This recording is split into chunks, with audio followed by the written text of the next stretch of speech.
Women should share household chores, don't you? I cook, and my husband, Bill, does the dishes. He's terrific at it. He always scrapes the plates, and he never, ever overloads. No matter who does the dishes, Cascade does the dirty work. Dishes washed without sheeting action are left looking dirty, but Cascade with sheeting action gets them so clean they're virtually spotless. Perfect! Just like you, my little...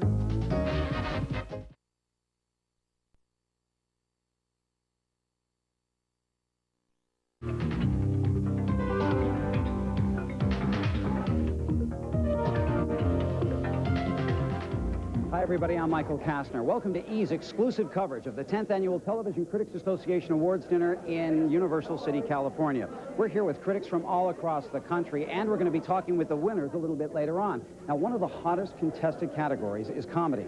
Who's going to be the big winner? Is it going to be Seinfeld, The Simpsons, The Late Show with David Letterman, Frasier? We're going to be finding out in just a little bit. Who would you pick? Who did the critics pick? We're going to find out. Good evening, ladies and gentlemen, and welcome to the 10th TCA Awards presentation. The 180 members of TCA from across the United States and Canada welcome you to this celebration of a decade of excellence.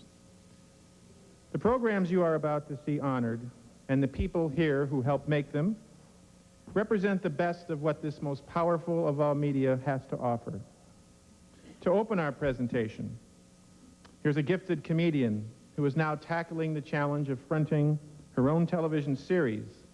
The show is ABC's Ellen, and the woman behind the show is our very special guest, Ellen DeGeneres. Please welcome her.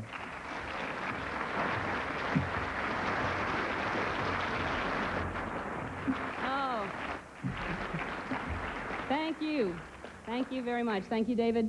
This is very exciting. Obviously, the show has come into its own. It's the 10th year. It's being carried on the E! Network, so there. And on tape delay. You never know what's going to happen, so they have to make sure, keep it safe.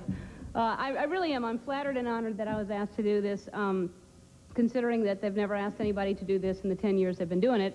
And I don't know why, actually, they have, because it's not like my show has been nominated for anything at all. So I kind of feel like I'm crashing the party. Like, people are looking at me like, what are you doing here? You ain't been nominated for nothing, you know? Not that that's how you talk. But anyway, just what you'd be thinking. But, I just feel like this is, it's kind of, when I think about it, it's maybe not a flattering thing at all. Maybe it's a cruel joke that you're playing on me, and why I would agree to just stand here and talk in front of critics is, it's very dangerous. Because, I mean, you know, because we got together Sunday and then Monday night, and I feel like we all hit it off pretty well. I mean, I like all of you a lot. I really do. But, I'm reading a book, How to Get in Touch with Your Inner Critic, and I feel like on Sunday I got in touch with you, my outer critics, so that's, and then I feel like now I'm putting that in jeopardy by stepping past that and just taking a chance. It's kind of like putting your head in a lion's mouth or something like that. Not to, you know, disrespect you or lions, but I'm just saying that it's dangerous, even if you had the lion since it was a little cub, you know, and you're like, it's not going to hurt me, I've had it since it was a baby, and, you know, I've put my head in its mouth many, many times, it will never do this, and it's just in the lion's nature. It just snaps and just bites your head off, you know. That's what a lion does. I mean, I think even Siegfried of Siegfried and Roy would never put his head in Howard Rosenberg's mouth, and because, you know, and I think they know each other. They're friends, but it's still dangerous because he's a critic, you know. Please welcome our first presenter from the Fort Lauderdale... no, am I... Oh, hey, I'm sorry. I'm thinking... Hi.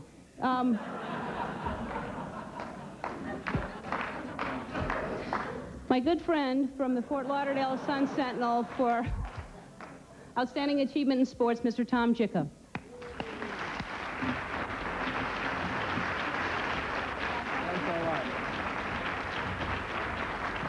Sports for many years has been treated as the toy department in many of our newspapers and on television.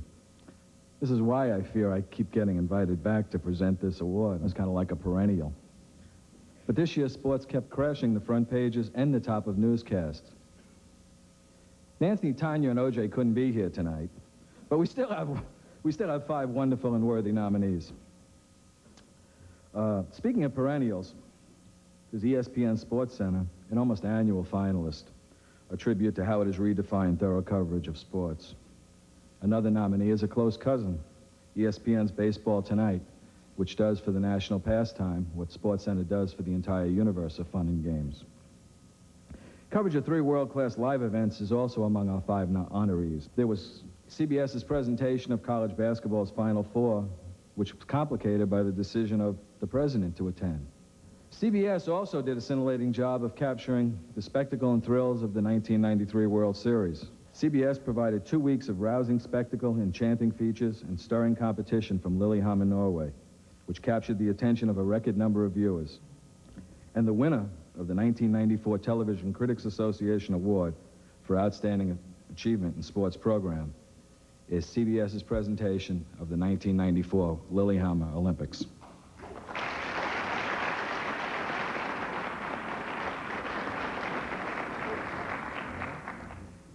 Thank you very much.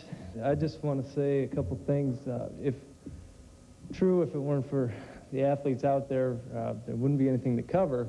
However, if it wasn't for the television and the wonderful job that CBS has done, our stories would not be able to be shown to the rest of the world and shared with all of you. I just would like to say that I will see you all, hopefully in 4 years, when CBS receives this award again after the 1998 Olympic Games in Nagano. Thank you very much. Let me ask you about doing the show and the pressures of doing a show. And you want to go out and you want to do the very best you can, but do you also worry about whether the critics are going to like it at all? My television show? Yes. That to me is almost more important than, than people liking it. I think that people, there's a happy medium. There are shows like NYPD Blue that maybe isn't doing as well as it would like to do among the viewers, but critically it's doing really great. And I would like to have both. I'd like to have people watch the show, and I think we do. I mean, for the most part, we get really good reviews. We've had a couple of negative people, but they're unhappy inside, I feel. It's not me, it's them that they're unhappy with. The most special, the funniest comedy, and the toughest cop in New York are still ahead on E's exclusive 60-minute coverage of the Television Critics Awards. This weekend on E! E! features Clear and Present Danger, the Tom Clancy thriller starring Harrison Ford and Willem Dafoe. This weekend on E! Exciting new specials, Nashville, down-home entertainment hosted by Amy Grant, I Hate Sports, a non-jock look at the sporting world with coaches Pam Stone. This weekend on E! Planet Hollywood in orbit. Watch the stars come out. All this weekend on E! Entertainment Television, the entertainment news and information authority. We're right in your home, aren't we? We're right in your home. Hi. Welcome to the show. The original day, 10 Eastern, 7 Pacific, every night in prime time on E! Entertainment Television. We're the Kodak Fun Saver cameras. Black Chat World, here we come. Film and camera, all in one. We go where no camera would dare. We're here to save the day. 103 panorama. Kodak Fun Saver is the camera. Get a view wide as Timbuktu. Here to save the day. Dive right into the water. We go where no camera order. Your vacation looks sensational. Kodak Fun Saver cameras. Save the day. See ya. Tonight, get creative at Red Lobster. Create your own shrimp dinner, just $9.99. Choose any 3 kinds of shrimp you love best, like succulent grilled shrimp, tender fried shrimp, savory scampi, Or try something different, like luscious honey barbecue or tangy lemon pepper shrimp. Choose any 3 and create your own shrimp dinner, just $9.99, only for a limited time. So hurry in now. and create your own shrimp dinner at Red Lobster. Ladies and gentlemen, the dogs and cats of America implore you. Fleas and ticks must be placed under immediate control. And it starts with Hearts, introducing the controlled pet care system, guaranteed to break the flea and tick cycle. It's as simple as A, the shampoo, B, the repellent, and C, the home spray flea and tick killer.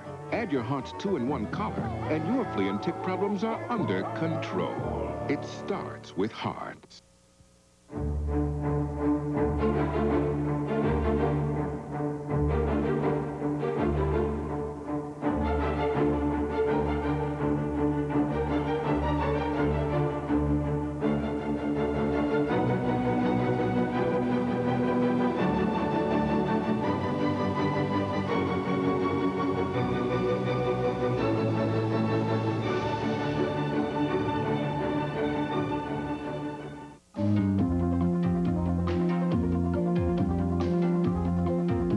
back to E's exclusive presentation of the 10th Television Critics Awards ceremony. To present our next award for Outstanding Achievement in News and Information is Barbara Holsopple of the Phoenix Gazette.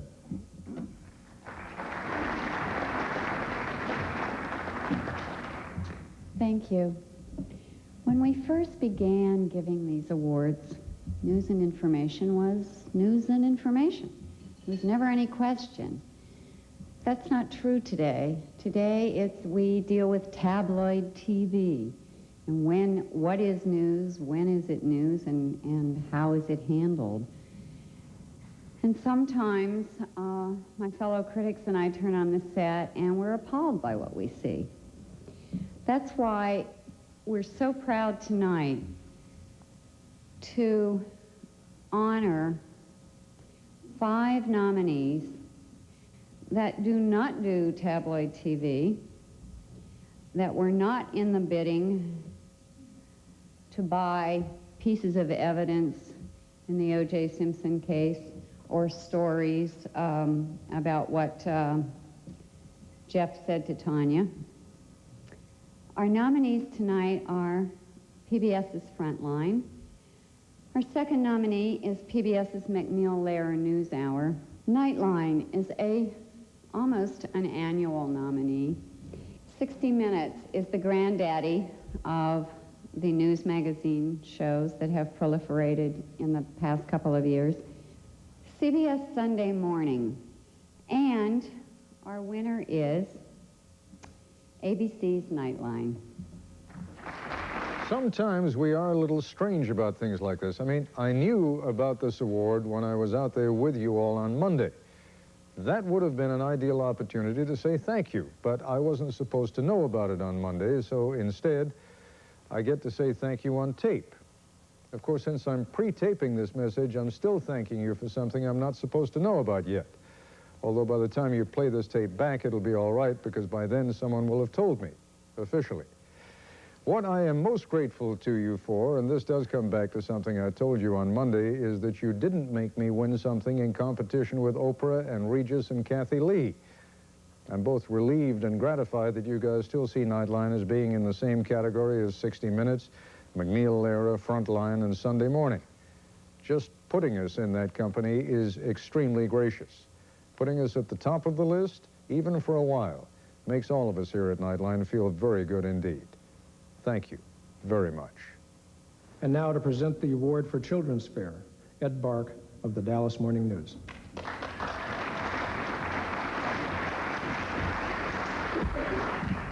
Thank you very much. And, you know, I thought in honor of Ted Harbert tonight, each of us was going to have a theme song when we came up to present. And I, of course, wanted Mr. Ed for myself. I've been presenting the Children's Programming Award for 10 years now. And our own children, Liz and Sam, are now 12 and 10. So that means they've passed through the Fox demographic at this point. But the other networks are still marginally interested in their viewing habits.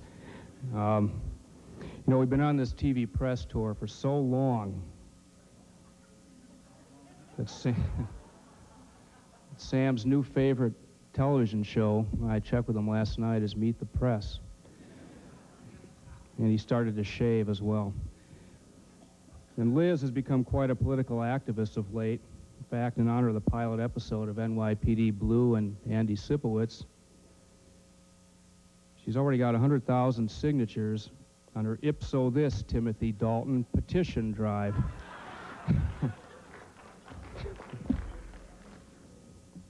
I'm not going to tell you the initials of our new organization.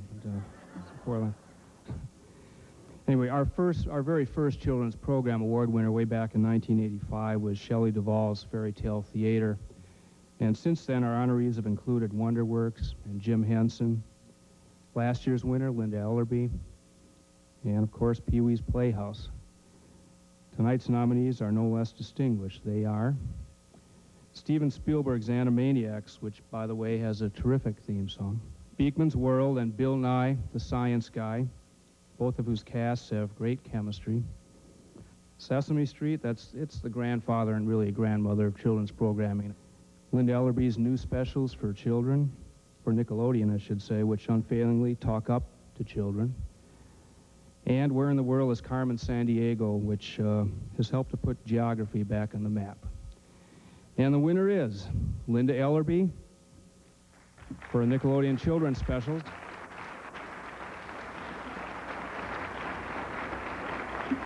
Accepting is Linda Ellerby. Thank you. Winning this award 2 years in a row, what can I say other than I like you, I really like you. It's, in 1987, when my partner and I left the networks, a lot of people said, well, you really can't do serious news outside the network news divisions. And then we started Kid News program. And they said, well, you can't take kid news seriously. Recently, one of you described our show as the Small Fries Network's contribution to big-time journalism.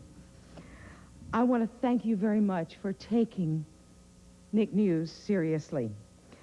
Beyond that, I want to take this moment, if you don't mind, because I may not get another, to thank you all personally.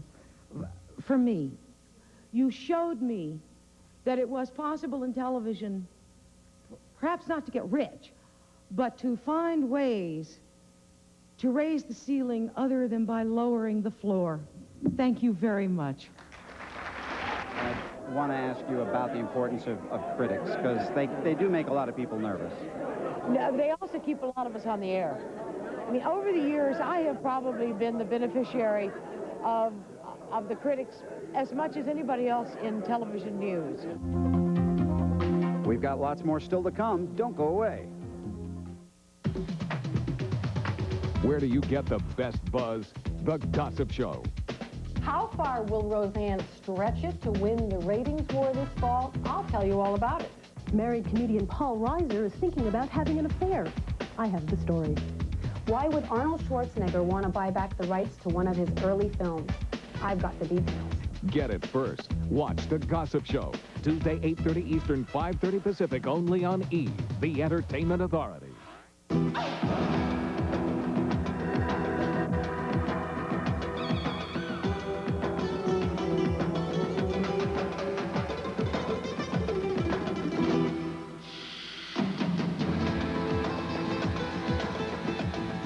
With over 3,000 years of history to explore, you'll appreciate our rest areas. Call today, 1-800-44-MEXICO. Now uncover visibly younger-looking skin. Now help reduce the look of fine lines and wrinkles. Guaranteed or your money back. With Oil of Olay Hydroxy Renewal Cream. Exfoliating older surface skin. Hydrating with Olay Moisture. Improving the look of skin significantly so fine lines and wrinkles appear reduced.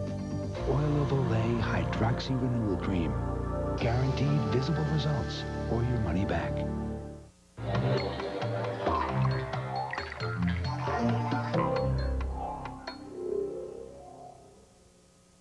I remember it like it was yesterday. I was hosting my first big business dinner and I paid with my Visa card. Turns out I was over my limit. I was so embarrassed I didn't know what to do. So I got the American Express card and it never happened again. Call 1-800-THE-CARD. We can take your application right over the phone. Applying for the card was one of the easiest things I've ever done, and smartest. And anyone who's ever gone anywhere knows it. I have a place to cash checks, get my mail, and get help when I need it. My dad said the minute you get a job, get an American Express card. He said, trust me on this one. I've gone everywhere with it. And here's a tip. Sign up for membership miles, and everything you charge on the card will earn you program miles, so you can keep on traveling. So call now for the American Express card. You can apply right over the phone. It's really worth it. It helped not having a preset limit. I got cash on the go. I can call 24 hours a day. That helps. Go anywhere, and it's with you all the way. Don't delay. Just dial 1-800-THE-CARD. Welcome back to E's exclusive presentation of the 10th Television Critics Award ceremony. Please welcome Barry Guerin of the Kansas City Star, who will present the award in comedy.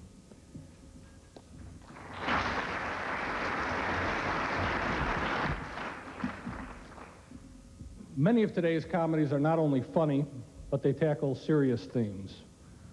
Socially relevant themes have been dealt with in various comedy episodes. The nightmare of drug abuse, the struggle of single parenthood, man's quest for power tools. And comedies can make a major impact on our lives. Just ask Tom Arnold.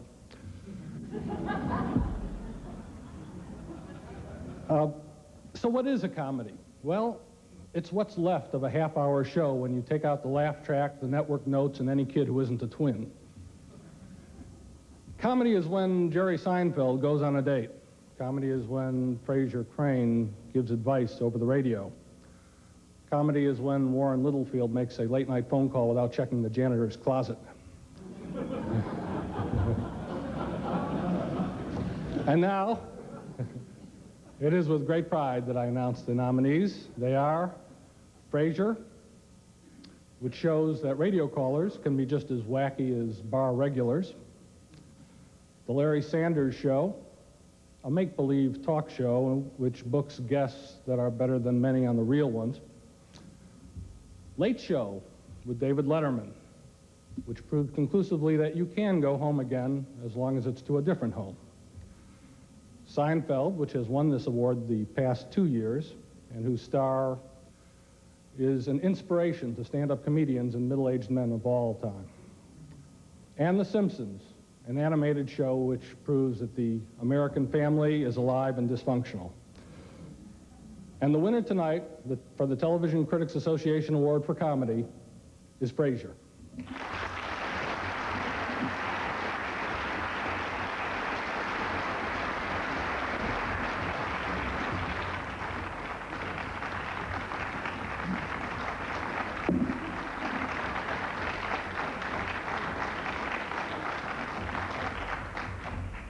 Well, this is almost as good as getting moved to Tuesday night.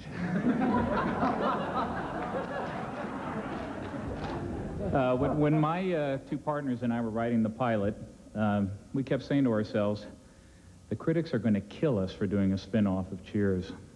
And I'd like to take this opportunity to say thank you for being gentle with us. This is a great award. Thank you very much.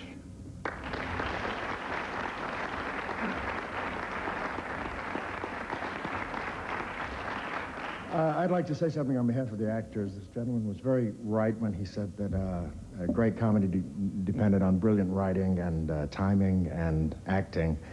I'd also like to say that it also depends on great producers who, after each scene, bring the cast over and find out what's working for them and what isn't, anything that they can do to help, to be utterly supportive in a way that I've never experienced before. And because of that, I'm extremely happy that they are receiving this award. Thank you.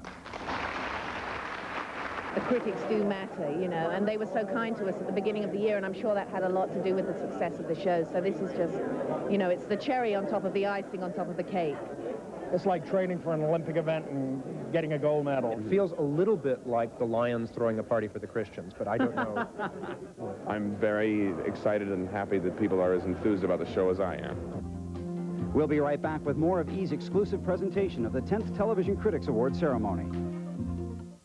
E Entertainment Television is giving radio one hell of a facelift.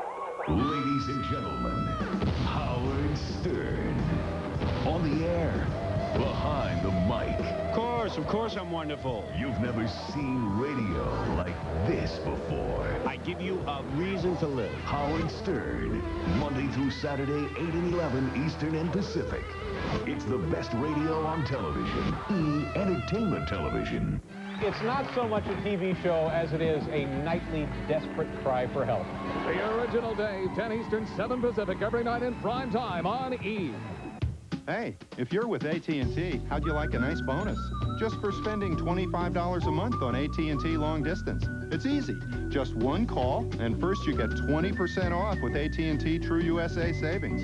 And then a bonus, AT&T True Rewards. Points good for free frequent flyer miles and free AT&T minutes. And only AT&T gives you both. But to get your bonus, you do have to call AT&T. Your true voice. At the Discovery Channel, we go to extraordinary lengths to tell extraordinary stories. So if we see it, you see it. The Discovery Channel. Explore your world. For Timmy, for Whitney, for Randy, for Kelly, for Mommy, for 20, 25, even 30% off. For this week only, the more kids' fashions you buy, the more you save. The JCPenney Kids Buy More, Save More sale. For boys and girls, infants and toddlers. See your local paper. This sale ends Saturday. What formula do doctors recommend to relieve external anal itch? The one in cortisone 10 or in regular preparation H? 8 out of 10 doctors recommend the anti-itch formula in cortisone 10. Cortisone 10, external anal itch relief. I never was one for sleeping in. Every morning, Bert Morrow does what he's been doing for years. It makes him feel better. It's not in my nature to sit around on my duff. Eating a Chiquita banana every morning also makes him feel better. Its magnesium and valuable potassium help give him what he needs to enjoy the slow-paced life of a retiree. Maybe when I'm 100, I'll take up shuffleboard. Chiquita bananas, quite possibly the world's perfect food. Welcome back to E's exclusive presentation of the 10th Television Critics Awards ceremony. Please join us now, before we introduce Brandon, in watching this retrospective that celebrates a decade of excellence in TCA awards.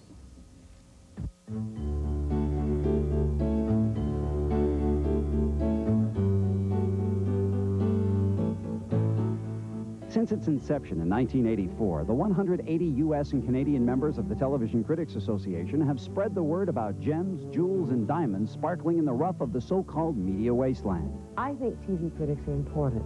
I think that on a number of areas, first of all, they help you find your way through this morass of television that is available, much of which isn't very good. Secondly, you know, they warn us off about much of the bad stuff, and most importantly, they let us know when something is worth seeing out there. The association has helped discover and define a decade of television excellence. We used to get good reviews even when our ratings were low, and we would Xerox them and pass them around, and it kind of keeps your spirits up, which is important when you're, you know, sinking. It has been a decade in which television brought us face to face with the newsmakers and let us see for ourselves how nature cannot be fully tamed, and never before have the echoes of our past rung so clearly in the present. Hi, honey. I had a hell of a day yesterday. In this decade, baby boomers took over prime time. What's the weather like in L.A.? They don't have weather in L.A. They have earthquakes, mudslides, and drought. The critical response to 30-something did follow a certain pattern. It was always mixed. They loved the show, except, you know, why do these people whine and complain so much? On the other hand, there was a lot of stuff written that was very positive, and what I tended to think when we won is maybe we won by one vote, 50 to 49. And the drama of the streets came directly into our living rooms. We came out in January of 1981, and nobody watched. Dreadful ratings. The critics were unrelenting in their campaign to keep the show alive and in the public's eye. I think it had a lot to do with our getting picked up for a second season. Hey, hey! Let's be careful out there. Such is the nature of the gathering tonight that I can now introduce another career achievement winner. His name is Brandon Tartikoff, and he's been in the business for a long time as well, though his experience belies his looks. He's still a very young-looking man. I'm very impressed, considering all the stress and strain of moving NBC from third to first, that is. Anyway, I've asked Brandon to come here tonight to speak about TCA award winners from an industry perspective, and I really can't imagine anyone more qualified to do so. As many of you know, he was president of NBC Entertainment. He's now moved on to the New World Communications Group, I believe, as their president, and he is also a very, very, very busy independent producer, as we're finding out on this press tour. So please, Mr. Tartikoff, would you join us?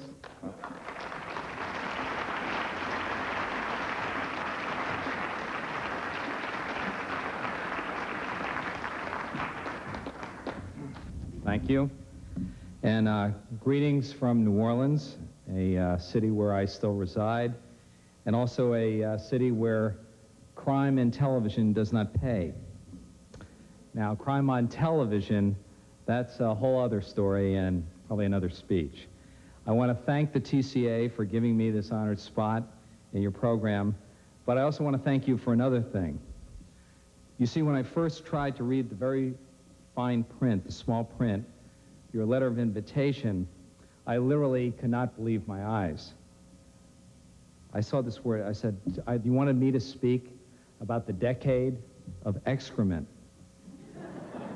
Now, I've given that speech many times before, but come on, guys. I mean, that Supertrain was in 1979. I mean, there's got to be a statute of limitations or something.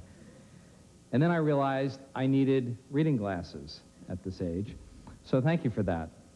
You meant the decade of excellence. In many ways, looking back on the last 10 years reminds me of that timeless expression, the more things change, the more they remain the same. It does seem to apply here. What is the same in 1994 that was in existence in 1984? It's almost eerie. CBS is on top, but once again, someone's knocking on the door.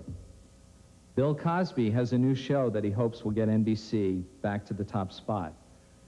Aaron Spelling has a lot of shows on television. Stephen Bochco has a lot of Emmy nominations.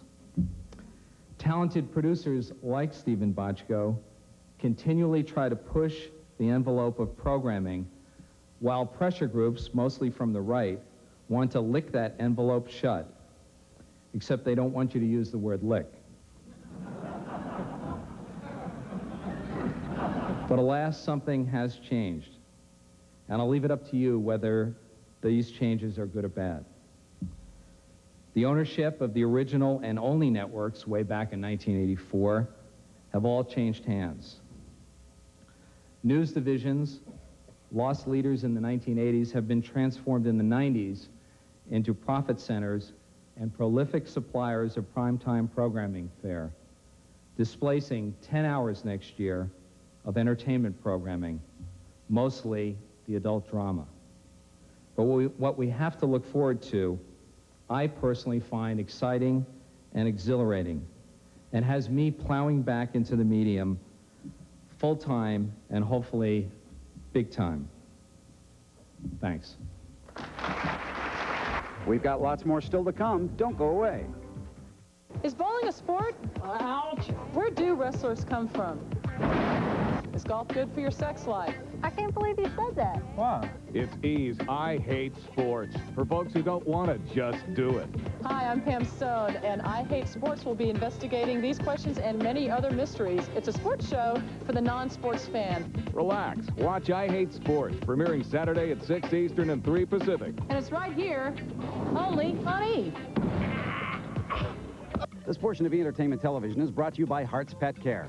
Quality pet care starts with Hearts.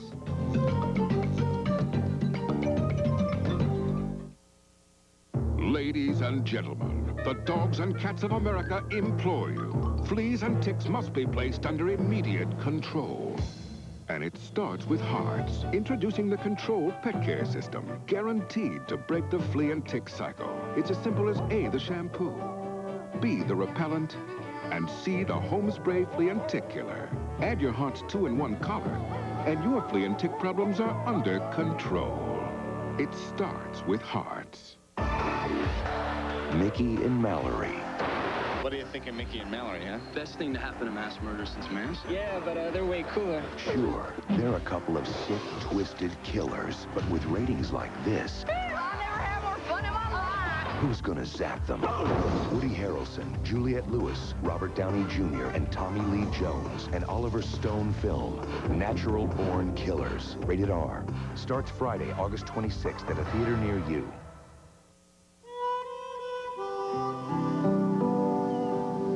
We could go to the pyramids while we're here.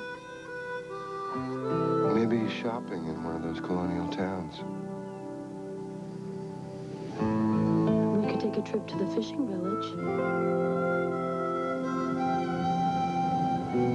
After a hard day of rest, it's good to have the evening to relax. It's supposed to be a beach day tomorrow. Call today, 1-800-44-MEXICO. You're about to witness an international crime.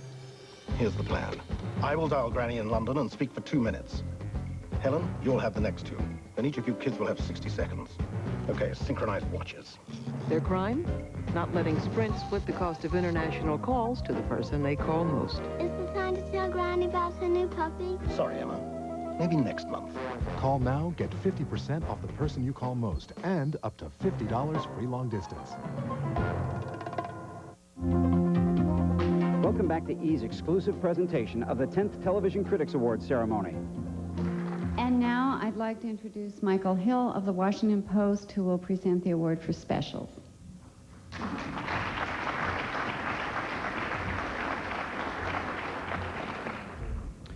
Thank you, Barbara, and good evening. The nominees in the category of TV specials are not only distinctive television programs, they also cover a remarkable range of fare. They range from an adaptation of a venerable Broadway play to 2 dramas that challenged us with their content, to a relatively simple, but nonetheless compelling, conversation between 2 friends. The nominees are Gypsy, the television version of one of the theater's most popular musicals, featured a wonderful cast headed by Bette Midler. Younger viewers got a chance to look at one of America's theater icons, and stage devotees revisited an old favorite. One for the Road with Charles Kuralt and Morley Safer.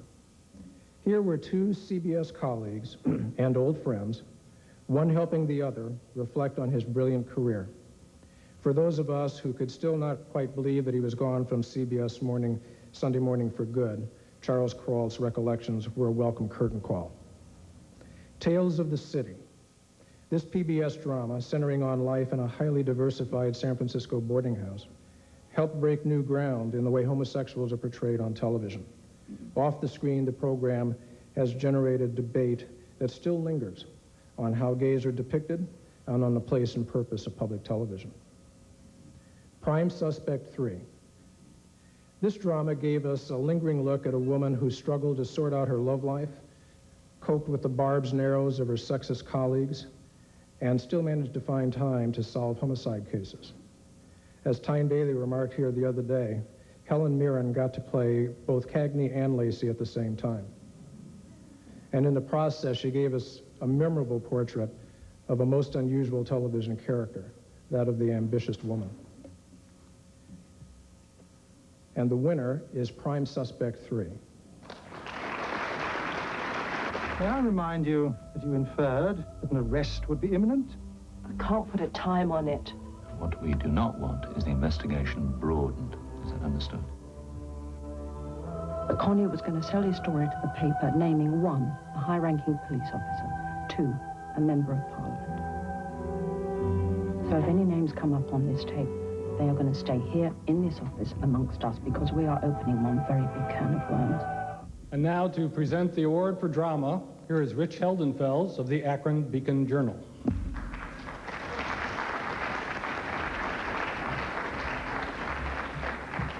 Thank you.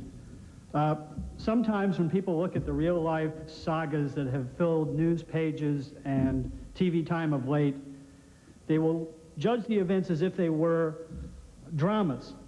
That if they have stories full of bizarre plot twists, intriguing characters, sudden changes, shocking conclusions, everything, as people say, that is stranger than fiction. But while such events are exciting and intriguing, they are not dramas. As our nominees tonight so ably demonstrate, drama is an art. It is a creation of writers, directors, producers, and actors. It's TV drama at its best provokes like reality, but it also satisfies viewers' deeper longings in a way that real life seldom does. By that standard, all of tonight's nominees excel. And those nominees are Homicide, Life on the Street on NBC, Law and Order on NBC, NYPD Blue on ABC, Prime Suspect 3 on PBS, The X-Files on Fox, and the award goes to NYPD Blue.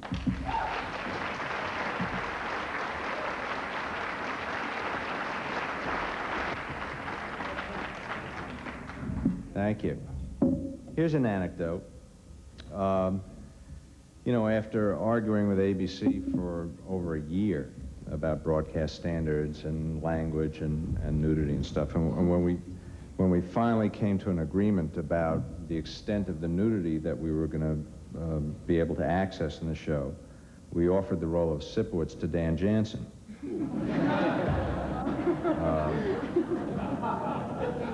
He was in training, and we got him. You know.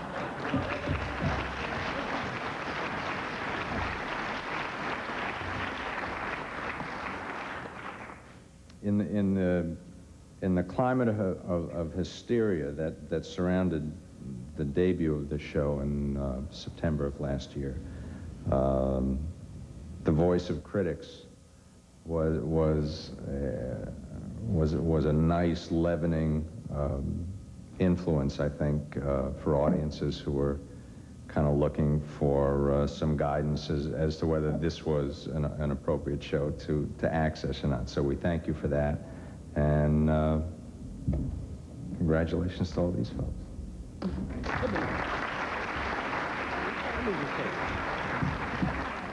I would just like to say on behalf of the cast,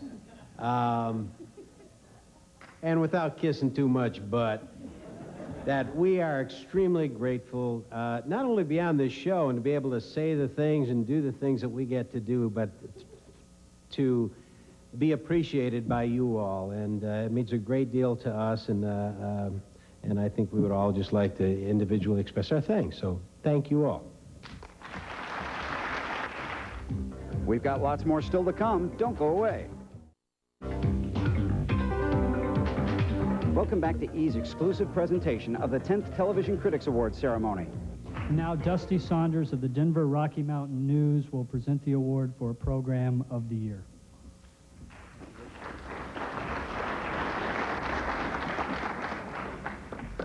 Program of the Year by the Television Critics Association, the nominations are certainly very familiar to all of you. We have the Great Depression, PBS's searing look at the times of the 30s that brought this country to its economic knees.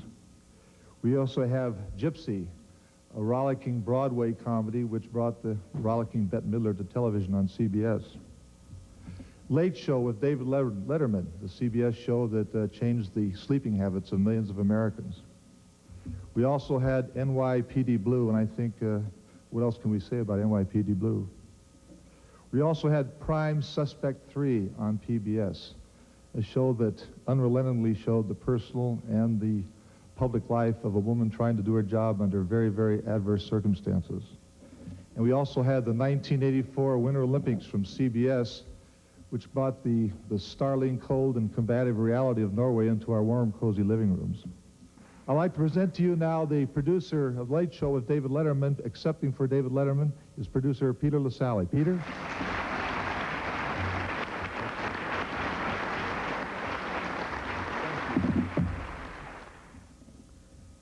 You know, when we went on the air last summer, we weren't thinking about one day winning the Program of the Year award. We were too busy thinking, how do we get those rats out of the basement and that awful smell out of Ed Sullivan's dressing room?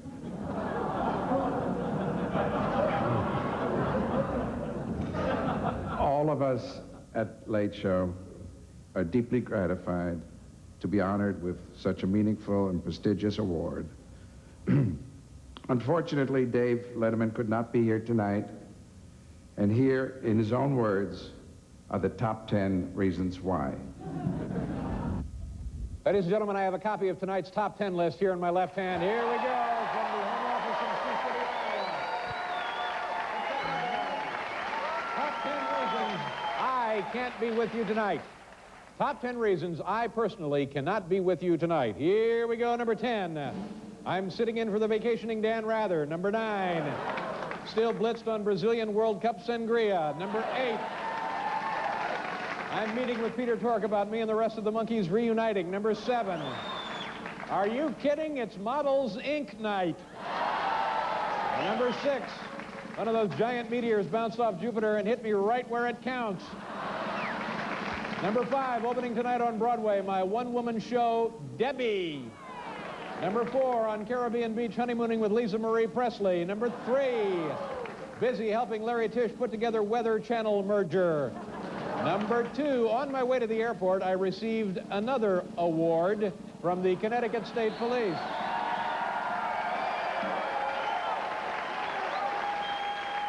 And the number 1 reason I can't be with you tonight, I'm busy entertaining America.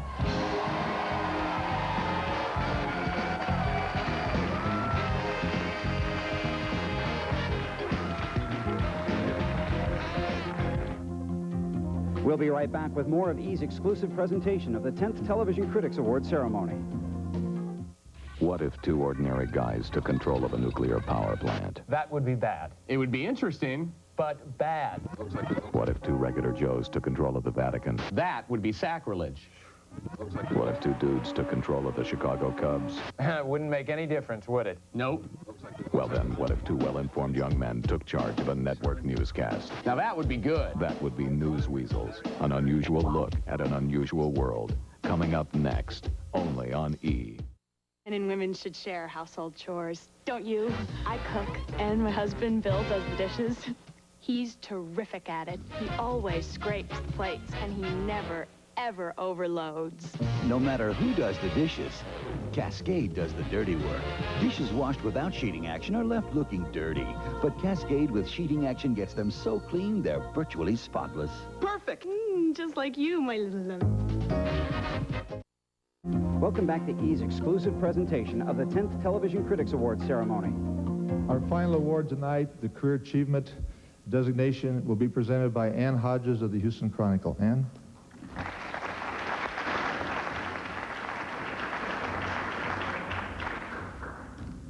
Thank you. I gotta put my glasses on here. Television has done that to me.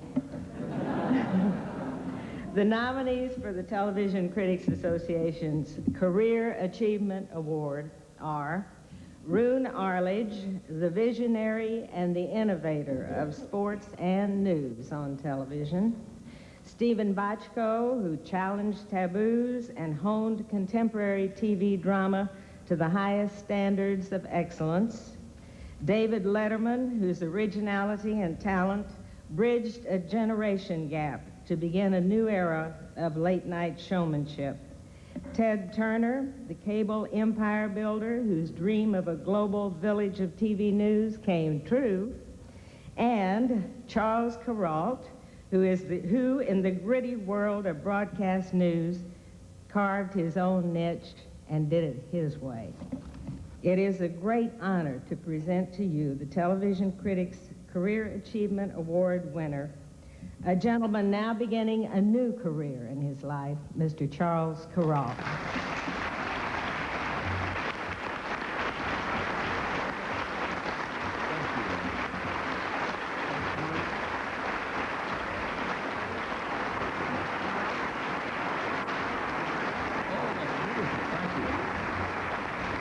Thank you all.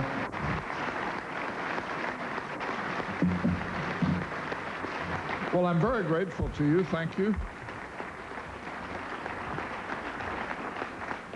I've just been sitting down here next to Stephen Bochco, meeting tonight for the first time and thinking about all this.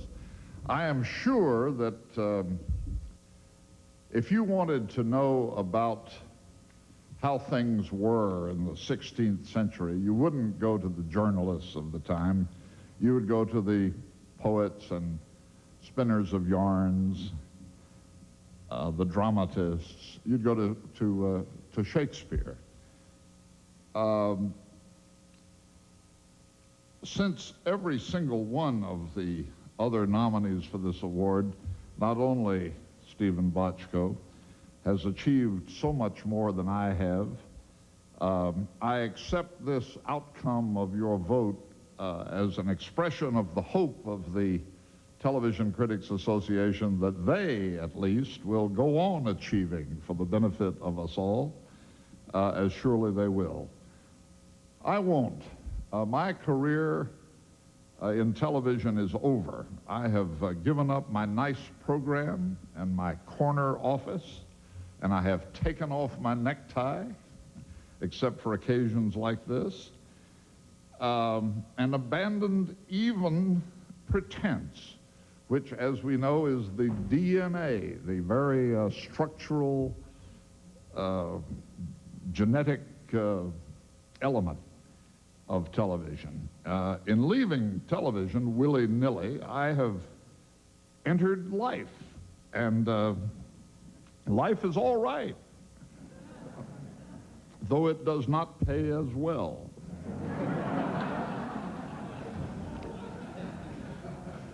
But I retain my interest in television naturally. I retain my affection for CBS News, which brought me up from a boy, as we say in the South. And I retain my respect for what you do as television critics. As E.B. White said about writing, good television elevates people, and bad writing depresses people. You could say that bad television does too. And making the distinction between good and bad, as you do, as you've done tonight with these awards, and as you all do, try to do every day in the paper, is an important role in a society which depends for its life, it sometimes seems to me, on a certain amount of mass wisdom and a certain amount of public tastefulness. So I am sensible of the honor you give me tonight. I'm glad to have your award from the hand of Anne. I'm grateful to you for arresting for this one night my comfortable descent into a state of anachronism. And I rejoice in the company of old friends one last time.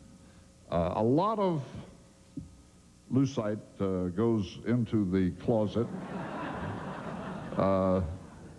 This goes on the mantle. Thank you. Are there reviews that have stuck out in your head that have never gone away and you can't forget them and they're still there years later? Oh, sure. All the bad ones, you know. I've been compared to a pot-belly stove and a chipmunk, and I can't remember all the metaphors for me that writers have dreamed up in the past. But by and large, you know, TV critics are kind folk, and I think they do a real service in the country. There's so much tastelessness, even a little bit of it on television. Especially now. And I think making the distinction between wise and tasteful and artistic television and crummy, demeaning television is an important role in life. So I respect these folks. So basically, we're not going to be seeing you joining up with hard copy anytime soon, I take it, right? No, I have had my television swan song. I don't. This very talk with you may be the last time you'll ever see me on television. Oh my God, we're going to have to keep talking there. I do want to point one thing out. You do know that this really isn't necessary, that people already know who you are. It's sort of like saying, hi, I'm the President of the United States. It may be that you can't get a drink without it. Oh, that's it. I appreciate it. Thank you so much for taking the time. I've loved your work for a lot of years. Thanks. Well, the critics have spoken, and the winners are ready to party. As a matter of fact, I'm going to go join the party. Oh, my God, look who's over there. It's Stephen Bochco. I want to see if I can get on that show, maybe even a guest appearance. So I want to tell you right now, thanks for being with us. I'm Michael Kastner. Keep it tuned right here to E, your entertainment news and information authority. Excuse me.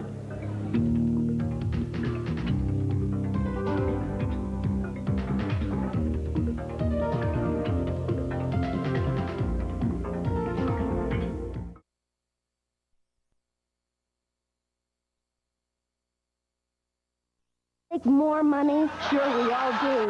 So call this free number to find out how easy it is to train at home for a better career. High school, TV, VCR repair, child daycare, computer programming. Hey, wait a minute. Polly, what happened to Tim Allen? No one knows. He disappeared. Well, I don't know. To tell you the truth, I actually don't mind Sally Struthers. She's a cannibal. All right, well, She is. All right. No one said anything, Polly. What about Wednesdays? Tell me about Wednesdays. All new episodes of Unsolved Mysteries. Oh, Polly, I don't know about that show. It's just sort of like a documentary. It's Not anymore. I have a clip of that, too. All right, let's take a look at a clip from the new Unsolved Mysteries.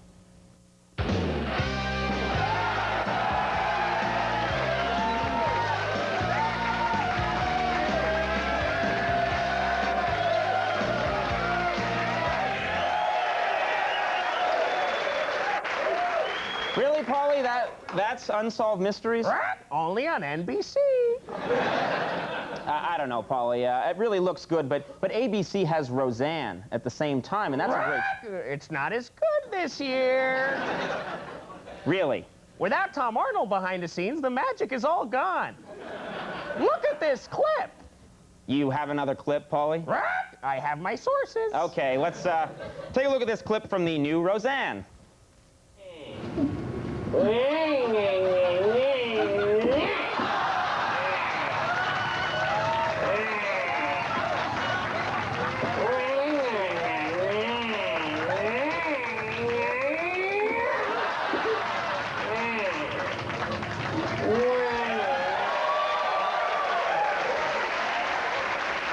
Wow, that is some clip, Polly.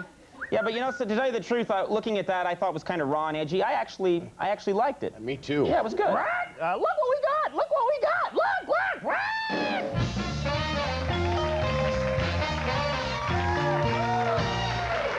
Wow, it's Bill Cosby. Welcome to the show, sir. I'm back on NBC.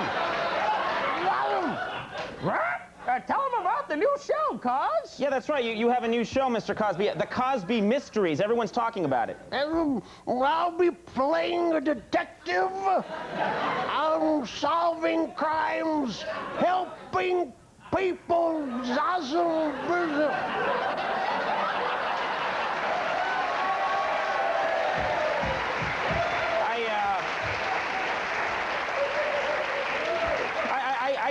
I don't know, Polly. Look at the clip. Look at the clip. Oh, you have another Show the clip. Dana, show the clip of the new detective show, please. Newest crime solver. Name, gun, who, motive, description.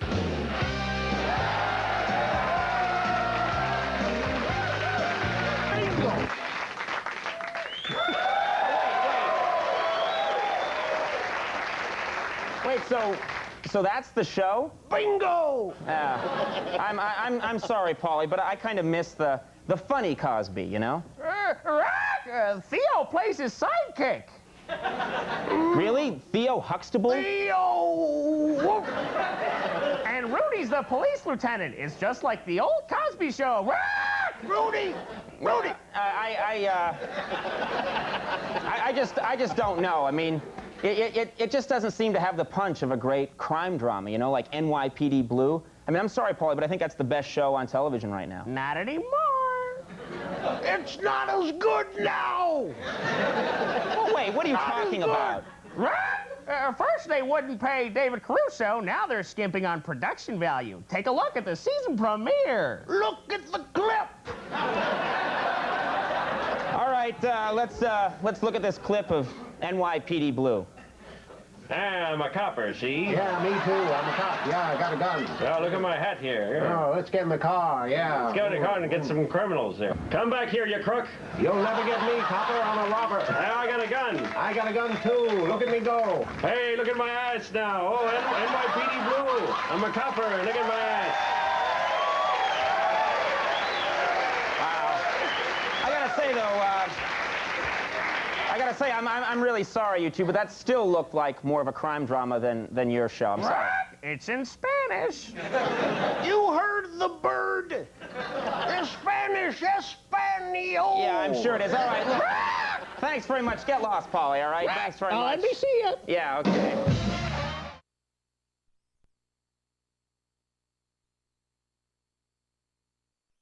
You've made many friends on Thursday night. Now, meet Monica. He finally asked you out? Yes. Oh, this is a Dear Diary moment. Relax, this is not even a date. It's not. It's just two people going out to dinner and not having sex.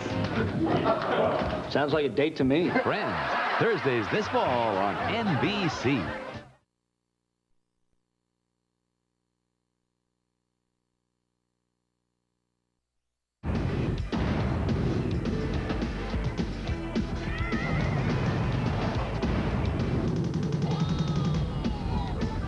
Haircut's wild.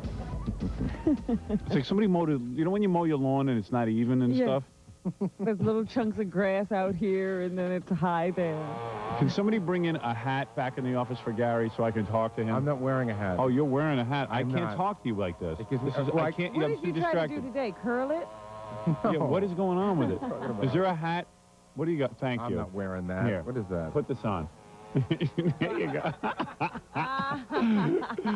They put that on the Gary puppet. That's where it came from. Yeah. We got a little turban. A little turban for the Gary. Where is the Gary puppet? I haven't seen him in a Very while. busy. I don't know. Let me see if he got a haircut. Hey, Gary puppet. You mind? Hey, Gary puppet. Do you mind wearing a hat? Not at all, Wolf. What are you laughing about? Go ahead, walk all over my teeth when I'm down. Put your hat on. Put on your turban. Where's my turban? Jackie, you got my turban over there? There it is. Here. Pass the turban over to the Gary puppet so he can wear a hat too. There you go. There you go. Sim Salavim. Now, don't you want to look like your puppet, Gary? Hey, Gary, put on this hat just so I can talk to you and then take it off. Here. I'm telling you, it'll hide your teeth. It's just your teeth are so I don't know what it is. It's a hat we had back there. We don't have a selection of hats. Come on, Gary, put on the hat. Pick the worst hat he could find. Yeah, just put it down low so it looks like you have hair. Now it's 10 times better. Good. I'm glad that Thank you. you're happy. All right, that's much better. What's that, Gary Puffett? I think it's a mute point about my hair, Howard. That's moot. Well, I mean mute point, because I don't want to talk about it anymore. All right, Gary Now, Puppet. Pat. Gary, I believe the Gary Puppet's talking to you. Oh, thank you. You're welcome. Well, I always say, don't shear the wool off the goose that lays the golden egg, or you'll pump the well dry. Oh, boy. All right. Gary Puppet always has different sayings. I would have said ouch if it hit me. Gary Puppet.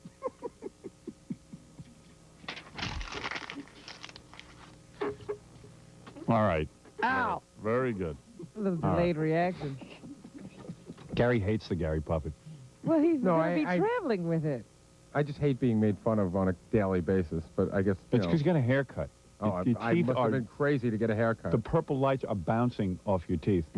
I've never seen it. And the finish on his teeth is unusual.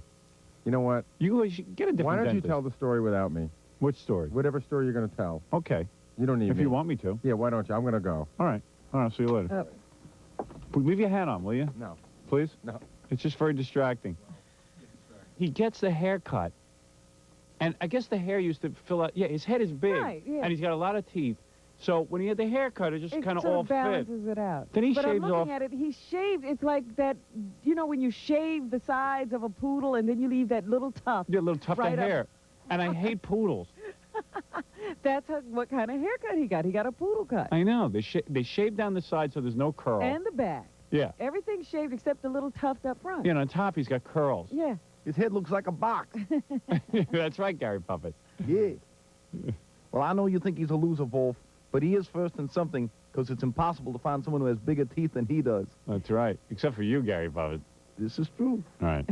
Oh, by the way, want to play a game called Stew Pack? Stew Pack? How do you... Stew Pack. It's not Karnak, except it's my version. Oh, Stew Pack. Yeah.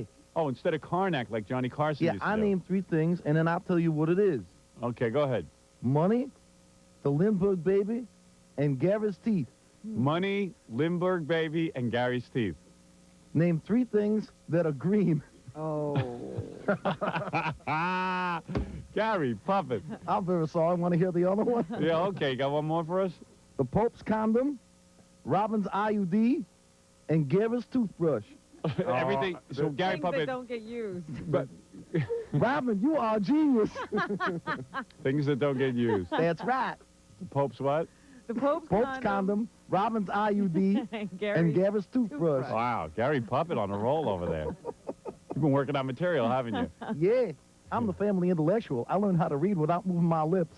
All right, Gary Puppet. I'm going to take a chance on this one. In jail, on Fox, and in the ground. What is that? Name 3 places you can find The Simpsons. Think about it. In jail, on Fox, and in the ground. Okay. Very good. All right, goodbye, Gary Puppet. I'm on a roll. Describe the weenie. She's red and tan. No, not her. I mean, you know what I'm talking about. This weekend on E! Did you see the story about the guy who came to town and he left his dog in the car and they stole it? Yes. Yeah, he's on the phone. I'm glad he called in. Is this you, sir? Yes, sir. Yeah, now you what did you have? One of those, what do you call those, weenie dogs? Yeah, a little wiener dog, uh-huh. Yeah. And they were showing pictures of it with your kid. Yeah, we've got 3 children, Howard, and we're... Why'd you leave your dog in the van? Well, we've done this everywhere we've been so far. Yeah, not in New York. Yeah, I guess. Where are you guys originally from? We're from Alaska. I was born and raised there. Yeah, Alaska's real cool. Like, you can leave your dog in the car. Well, actually, there's nobody else around. Yeah, well... Yeah, that's true, you know. What, are you on vacation? We're trying to be on vacation, Howard. We've been stuck here for the last 3 days trying to find our dog. You want me to give you a dose of reality, or you want to hear the truth? Well, I'm going to tell you about dogs, and I'm going to tell you about little dogs like that in New York. Okay. There's 2 things that could have happened here. Because you're saying, why would somebody steal a little doggy? Right. First of all, our Chinese restaurants... Oh, boy. Now, well, hold on a second. The guy wants to know what's going on. I'm going to tell it to him the way it is. The chances of your pooch being canine Fu Young are very, very good. Uh-huh. That's number 1. Okay. Number 2, if that isn't the case, a lot of these guys, a lot of these ghetto types have pit bulls. And they like to feed little dogs to the pit bulls. Why do you say these things? I'm telling the guy, go get a new pet. Well, we may end up having to do that, Howard, but we feel that we've got an obligation to our children and ourselves to do everything we can to try to find the one we want. Absolutely, and Howard is not right. Right. There's not enough meat on our dog anyways for a meal for anybody. Let me tell you something. Leave your kids in the car. I'm telling you, the same thing will happen.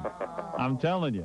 Okay. I'm telling you. Get a gerbil. You won't miss it when it goes. Don't get attached to these dogs. Were the doors open? No, they were not. They were locked. It was pried open and broken, and they stole all of our luggage, all of our clothes, and we've been Maybe the walking dog around. just ran away. Let me tell you something. This city that you're in is a nightmare. Do you ever see the movie with Mel Gibson? It's called... Mad Max? Mad Max. No, I haven't. This is... Well, you ought to rent that before you come back here, because I must tell you something. You have to be so street savvy, so streetwise. I know better to keep my kids locked in the car rather than my dog. Yeah. You understand what I'm saying? I know what you mean. I know it wasn't probably one of the smartest things, but we're parked on one of the most major intersections in town. The pit bull, let me tell you how they train the pit bulls to kill. What they do is they have to, the dog has to smell blood. Right. So they have to teach these dogs to kill other dogs. Uh-huh. This is what they're busy doing in the ghetto. Nobody's going to school. Yeah. Well, and once they taste blood, they can fight better. Right. I know about all this. I'm streetwise. How do you know? I grew up in a black neighborhood. Do you understand what I'm saying? Yeah. Back then it was, they didn't use pit bulls. They had the Doberman pinchers. Right, exactly.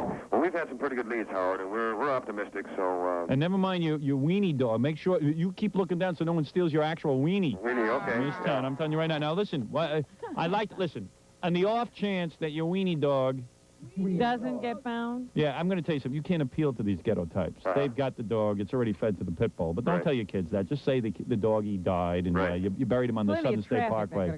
Yeah. No, you don't say that. You say he died of natural causes. Okay. And that's what my father did with me with my bird. Yeah. I had a bird called Dickie Bird.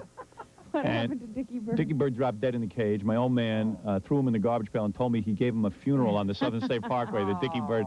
And to this day, I'm in a psychiatrist's couch over that. Poor Dickie Bird in a garbage pail. Hey, too bad you didn't leave your wife in the car, huh? Well, yeah, I don't know. You know what I'm saying? We're getting pretty attached to each other here. Really? I tell you something. They might feed her to a pit bull. Couldn't be the worst thing. Yeah. Hey, let me tell you something. Well, how can I help you? If you really, you're from Alaska, you're a little naive. Maybe someone out there has your little weenie dog, and Was your weenie dog wearing ID? No, the little weenie dog didn't have anything on her. We've got all we've got is pictures and. You could be real happy that What dog's does been. the weenie dog answer to? Ellie. Ellie. Now Ellie is her name, and she'll turn around and come running if anybody calls her name. Describe the weenie. She's red and tan. No, not her. I mean, you know what I'm talking about. I'm a homo. Yeah, I know that. No. I'm saying describe your weenie dog. She's a red and tan dachshund. She's approximately 7 to 8 pounds, about 14 inches, 16 inches long. Stands off the ground about 6 inches maybe, and it's got a white spot on her chest. Is a very distinguishing mark. I bet you the guy would know the difference. Would you go get another weenie dog, Robin? We'll present it to him. The kids wouldn't even know. Ellie. Yeah, call it Ellie, and he'll come run, and believe me, feed it. We may have to do that sometime, Howard, but we feel we got an obligation to ourselves and the dog to make a valiant effort. Don't get, you know what? And don't put. Let me help ease your pain, because I can tell you're very frustrated over this. Yeah. Don't put too many human emotions on these dogs. Oh no. They are really food in Korea, and let me tell you something. Don't get too attached to these animals. They're not that attached to you. Listen to me, please. Let's put it. Such a warm-hearted fellow. This is a good lesson for the kids. Life sucks. That's it. That's the way it goes. One day you're here, one day you're not. And love the one you're with. You know what I'm saying? Oh, I'm sure glad I'm not your pet. No, come on. I love my cat, but the cat dies. I want to act like it's a kid. Yeah, I know. It's That's not what I'm it's saying. a dog. He should look for his dog. If your cat got lost, you act like you wouldn't even look. You just get another one. And it's unbelievable. Well, I understand exactly what you mean. But I'm saying, I know how the kids feel. They're very attached. They'll get over it. But listen, if the kids, if the dog isn't Chinese food, it's probably pit bull food. Or I don't even want to say this about your little weenie, but I got to tell you something. Little Ellie could have been used to contact Satan in a sacrifice here. Let me tell you what we've let into this country, my friend. Because you're living up in Alaska, you don't even know. You're an Eskimo. I know. They have, they got Santeria here, that religion where they kill animals. They need sacrifices. They got Isn't that mostly chickens, though? chickens, dogs, weenies, anything. Dogs. Well, they ran out of chickens, and they got we got the Zodiac Killer. He has to make sacrifices. We got the guy stalking Kathy Lee. He's making sacrifices to Satan. We got everybody here. Half of New York is into Satan. Right. I'm telling you, these religions make your Eskimo totem poles seem sensible, if I may say so. But I am going to be on the lookout for Ellie. If anybody contacts me, I will immediately turn Ellie over to you. I sure appreciate that, Howard. That's all we can ask for. Wait a second. Stuttering John has something. Did they find Ellie? David, what street was he on? She was on West Street when she was taken from the car in a kennel. West Street, right? You got it? No, there's a guy on the phone says that he saw the dog get hit by a truck. Oh, really? Oh. What's the matter with you? Is that true? No. Why are you doing that? Just kidding around. You were joking? Oh, that guy's about as bad as you. Oh, please. Tell me about it. What's the matter with you, you stupid freak? Get out. Get out of here with little Ellie. The guy's trying to have hope.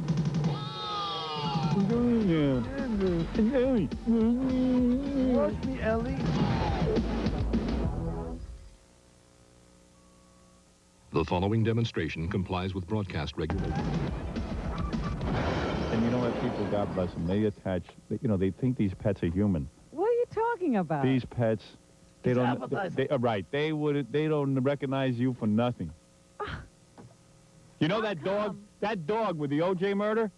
He stood by while Nicole Simpson had her throat slashed. Here we go. What do you think, every dog's Lassie? That stupid bastard dog. Creep. All I know is that when I come home, my cats prefer me to any other human in the house. Oh, yeah. And you're the only human in that house. I know. There might be somebody else there, but they come follow me. Let me tell you something. If a homeless guy gives that dog a crumb, bingo, new owner. And that's it. Loyal Ellie. Come here, Ellie. Yeah, right. You're my dog now. You're my doggy now. You're my dog now. And Ellie. Watch me, Ellie. Watch me. Watch me, Jamie. Your name is Jamie. Yeah. All right, very good. Ellie. You're such a cynic. It's good for those kids. Those kids are going to be strong kids. They got to learn. Learn like I learned with Dickie. Dickie Burn. Dickie Burn, Jeremy. What kind of bird was Dickie? Canary. Stupid bastard never sang a song. Thing was sick the day we got it. My grandfather picked it up as some dump. Cheap bastard paid $5 for a bird. Oh, no. But how long did you have it? No, we had it a year or two. I don't know. My father used to clip its toenails and stuff. Probably cut it. Yeah, who knows what he did. He probably killed it. He probably ate the damn thing. Then the only other pet I ever had was allowed to have was a rock Cornish hen. They did something with that, too. And I'm not going into that story. Rock Cornish hen? What Yeah. What was wrong with your parents? I was out with my cousin walking his dog, Duchess. My cousin got to have a dog. Yeah, he got to have a real life. pet. He got to have a pet. I always wanted a pet. My mother was like, animals do not belong in a house. I was just like, what? They don't belong in the house. Fat garbage with the feet all over the carpet and chair. Yeah. Look at the, It's just like, hey, Ma, can I be a kid for 2 seconds? So I was out walking, and all of a sudden the dog finds this bloody chicken in the road. It was full of blood and mercurochrome, and was dripping blood, and the dog was about to eat the bird, and I captured it and took it, and I became attached to this chicken. Yeah. And I became very emotional about it. I said to my parents, please, until we find its owner, because I figured then no one's going to claim a chicken. It's all full of blood there. Obviously, we're trying to kill it. My father built a little pen in the backyard because my mother wouldn't let the chicken live in the house. And chicken looked like me. I'm built like a chicken. So, without the feathers. So my father built a little pen in the backyard, and the bird, believe it or not, the bird was very intelligent. I would What would this bird do that I made had the you bird think it was intelligent? in one day. I would just come over, and there was about 50 kids in the backyard, and only when I called it would it come to me.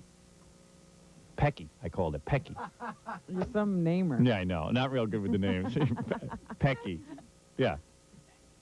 And so I had Pecky in the backyard for the day. And immediately he knew to come to you. Yeah, and I would go, you say here, Pecky, here, Pecky, and Pecky would just come to me while all the other kids said, here, Pecky, here, Pecky, here, Pecky. So then the second day, what is it, Baba Hohai? There's an animal lover on the phone who just doesn't agree with what you have to say. What is it? That, you know, my pet was eaten. That's the outcome of the story. I'll get back to it in a minute. Peggy was eaten? Oh, I'll tell you in a minute. Howard? Of course, it was a chicken. Who ate it? I'll tell you in a minute. Oh, jeez. What? Hello? Howard? Yes. I think it's terrible what you're saying. Let me tell you something. You are a lonely woman. There You might be are children listening. Oh, there's no children listening. My dog got hit by a car. My mother had a dicky bird also. Oh, Dicky Bird. Okay? My mother had a dicky bird who died also. I'll give you a Dicky Bird. But I had a Pomeranian that was killed by a car. And it's What is a Pomeranian? I like how people name these things. That's a breed of dog. Oh, please. And it's the most beautiful breed. I have What was that, a two little right now. tiny Send you a dog? picture, you fall in love. Little ugly dog? No, they look like chow chow. And he was your and was he your best friend? She was You know, I love these people who don't care. She So why did you get into people instead of dogs? I know, I did read an article not too long ago. When I come home and then I see a little doggy's face in the window, it feels good. You know what? You're a kook. Wait a minute. Kook. How can You're you a not be an animal kook. lover? Calm her down for a second. Oh, I don't even want to talk to her, Gary. But I did read an article not too long ago that said a lot of these people who are totally into animals, Yeah. they could be mental. No, they're not only they mental. I read the same article. Yeah. What they were saying is that a lot of them have low IQs, and because they have low IQs, they tend to associate more with pets than they do with people. Yeah. Oh, that's ridiculous. And you are of low intelligence. That's baloney. I went to What? Yale, Howard. How can I have low intelligence? Come on. I'm seeing about the Wait, I dogs. have another animal lover here. Wait. You don't love animals? Hello? You don't love animals? There you go. Okay, good. Okay, Howard. I bet have the a dog good was day, cuter than okay? you. I bet the I dog... hope one day your kid gets an animal to love and it gets killed, and then you'll see how I feel and the man feels. What a terrible thing to wish. What a wish. What a nice wish. So you want Because people... it's terrible what you're saying, what you're thinking. What am I terrible? What's so terrible? Then you're going to know the hard You know that when the you're dog kid, was when it eating... happens to your The kid. dog was eating... I'm sick of people who worry about dogs. Worry about people. People. Oh, you bitch. You stupid, dumb bitch. Don't you ever call my show again. I had to bleep you off the air. Using the F word on my air. My precious air. My hand pulls my mother aside. Says, Pecky's about 2 days away from being sold to the frozen food section. Everybody's always interested in sex. You're showing a lot of body. And now you'll be seeing a lot of different celebrity samples. Sex and technology intersect. We don't get very explicit. They're sexual fantasies, and they're very extreme. All a reflection of the mixed emotions that we still have about human sexuality. Erotica on E. Premiering Saturday at 6 Eastern and 3 Pacific, only on E. And I just can't wait to plug in. The Entertainment Authority. I'm gonna rock your world.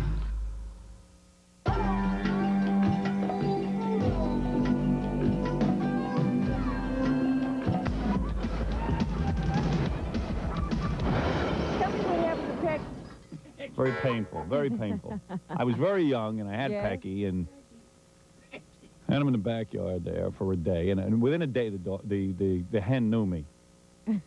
And I saw he was all injured and everything. You know, he had blood on him, cleaned him up. My father built the whole pen. We fed him Quaker Oats and all kinds of stuff. Good food. Of course, my aunt went and found some farmer who lived in Belmore, Long Island, who owned my rock Cornish hen. He was raising it for food, and the other hens used to pick on Pecky because Pecky was the smallest one. Yeah. That's what all the mercurochrome and stuff was. And my aunt goes, "We're going to return it to the farmer." And I said, "No, what do you mean?" I said, "He didn't take good care of Pecky." So, of course, like you. of course, my aunt pulls my mother aside and says, "Pecky's about 2 days away from being sold to the frozen food section." But no one told me. They told me Pecky was going to go to like an old age home for, you know, he wouldn't be killed, and that the farmer promised he wouldn't be killed. You bought anything. I was an idiot. And they took Pecky from me after 2 days. Aw. This is why you're so mean and Of course. screwed up. I was You screwed lost up. your Pecky. I was abused. Like Roseanne. This is childhood trauma. So that was the only pet I had. And then I had a frog, but it got stung by a bee and dropped dead. Woo, why did you have In its luck? belly. I found it flipped over in its can. Where was the frog kept? Outside? Yeah, too? my mother wouldn't let me keep it inside. Oh, she's incredible. I don't want to talk about pets anymore. I'm not going to waste my breath on this ridiculous conversation. And if anyone finds Ellie, the dog, send it back to that Eskimo. All right, very good. And we'll see you tomorrow.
This table reading.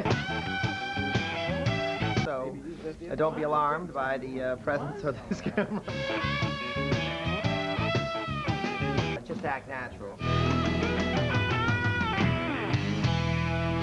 This table reading goes real well. We were just discussing the fact that we'll use your film and just use it for the episode itself, thereby saving ourselves a week of work.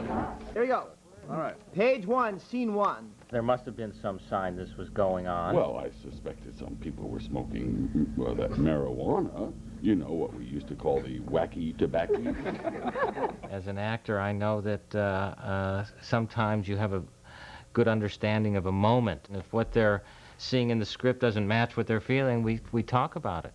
And we do improvisations, and we also have wonderful writers. So it's a great combination of the two that I think make the show what it is, which is after Dream On. We'll come back and rehearse it too. Plenty to rehearse today. Obviously, Hank has just told them about the problem he's having, and action. Larry and Gary are very different people. Larry is a year younger than Gary, which I think says it all.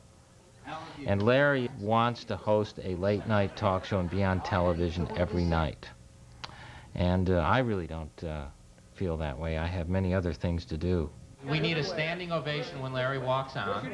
And then, well, Larry has sex with 4 or 5 female volunteers. We're still talking about me? Still talking about you. Okay, then. I thought that we had shifted to talking about you, and I lost interest.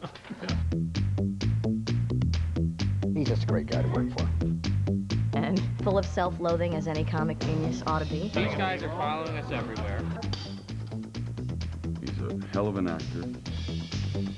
Smart, funny, evolved. You guys should go over to the Evening Shade. You might catch something interesting. I would like to see 15 minutes of our show before Dream On, and then 15 minutes after. Isn't that a good idea? I cannot get them to do that. This interview is going to start a lot of rumors that there's something not right with me. You know that. You know that people are going to be looking at this going, what is he on? And I'm on nothing. Well, I'm on HBO. And that's a natural high.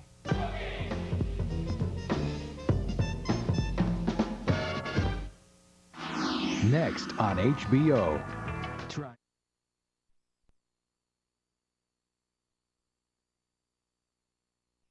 Always seems to tip them Mystery guest, giant mystery guest. I think Howard and Robin are definitely going to be very surprised. Somebody they never thought would set foot in the studio is coming to visit us.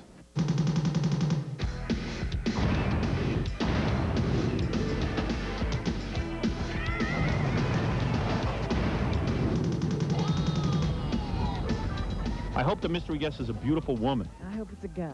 Hey, can you smell? I think it's a guy. No smell, boss. It's a guy then. Has somebody walked in yet? I'll use my tremendous nose. Your sniffing and my, ability. let me see. I smell some perfume. Is there someone there? Maybe it's my hair. No smell at all. Is it Ralph? I don't hear anything. Well, you haven't asked a question yet. Oh, the and mystery Robin. guest All right, is well, there. Gary, do you want to give us any kind of clue on Robin, the mystery guest? This is so great. I can't wait to watch this on TV tonight. Robin's mask is on backwards. She's got I it inside can't out. help it. She does that on purpose. She's a wizard. No clues. Just start like you always do. That's Gary. No clues? All right, Robin, I'll allow you to start. Oh, geez, you want to try to guess it. Go ahead. All right, mystery guest, welcome. Hi. Won't say That's a why. guy. Yeah. All right, wait, it doesn't matter if I look good or not now. Are you famous for your participation in the music industry? No. Oh. Oh, you're whispering. You must That's have a a really no. well-known voice. Well, mystery guest, are you known for the field of acting? Ah. Well, then we are fellow actors. I was working on my own film this and weekend. he has a very recognizable voice. Yes. That was a guess, Howard. You get another Do you guess? have a new film out? Yes. See, I knew that. All right, why what's else would coming out? Why else would such a big star come in? Okay. Is the film considered an action-adventure film? Yes. It is. Oh, boy. Action adventure? Is it out now? Oh, it's Well, not my it's not turn. your turn, my darling. Don't ask my question. Okay. It is coming out this week. Am I correct? Oh. Ah, that's a you got to know. All right, I already know who it is. But go ahead, Robin. You do? Yes, back to Robin. Go ahead, Robin All Quivers. right, so it's already out. Yes. Is it Keanu Reeves? Yes. No. Oh, darn. You got to know. I got to know. It's your turn. Let's see. Now, hold on a second. You thought it was 2, didn't you? We are the worst at this. Action adventure. It's out already. All right, Fred, take a stab. Go ahead. Did you work in television before this film? Yes. Were you married to someone famous? Yeah. Tom Arnold. Tom Arnold. Oh, whoa. Hey, we said whoever came in first, Roseanne or Tom, we have to side with that person. You got us. We're on your Hey. side now. Hey, how you doing, Tom? Good, buddy. How you doing? Wow, this is, wait, let me just soak you in. Yeah, really. Let we me can't just believe soak you in. this. I would never don't have know guessed why. that in a million years. Oh, man. Well, Tom, you've done it. Gary, erase all the old tapes of everything I said about Tom. Quickly. But I'm sitting there thinking action adventure. I said, Arnold's already been here. Yeah. There's no way it's anybody from True I thought it Lies. was Keanu Reeves. I did too. Fred, how did you know? You must have seen Tom out in the hall. I just had a vibe. Gary was like acting like, and I'm saying, who would we really want on this show? Gary was real excited about who the mystery guest was, so I was sitting there thinking, I said, well, maybe it's Tom Arnold, because he did say on TV he would come in and do the show. Yeah, yeah. And then I said, but it's not Tom Arnold. He wouldn't come in and really do the show. He was just probably saying he would do the show. That's what I would have done. So. Tom, this has got to be... Rosie banning you all these years? Yeah, Rosie was banning you, right?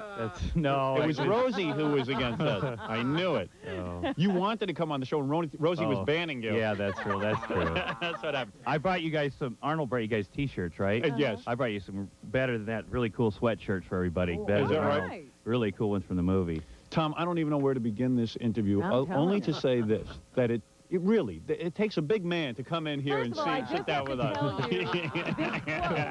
I saw in the paper this past weekend, as I was reading something, people were talking about the Lisa Marie, Michael Jackson marriage to Tom, and according to this reporter, Tom said, talk about, you want to talk about bizarre marriages. Look who I was married at. That's right. Who I was married to. Is that what you said, really? No, I don't remember that at all.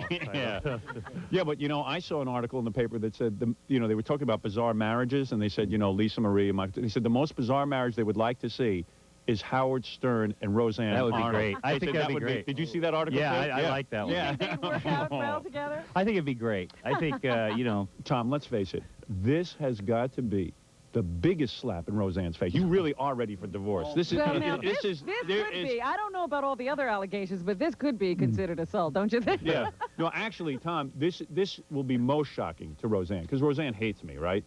I don't know that. I don't know if she hates you. No, I don't. Tom, she has said nice things about you. She says she thinks you were somewhat talented. And you said nice things about her. I did. So I guess so you guys like each other in a bizarre way. Yeah, It's sort of a love-hate thing. Right. Tom, this is so good for you, because now you have a hit movie, and you have actually signed to do other movies. Yeah. So now, in fact, I was watching on Larry King, and then some woman came on and said, I'm trying to get Tom Arnold for my movie. Wow. So the point is, you don't need Roseanne anymore. Well, True Lies has certainly been a great opportunity for me to have a career, I'll tell you that. Couldn't have come at a better time, either. I'll bet you Rosie never sat on your lap like that. Look at that. Come on, be honest, Howard.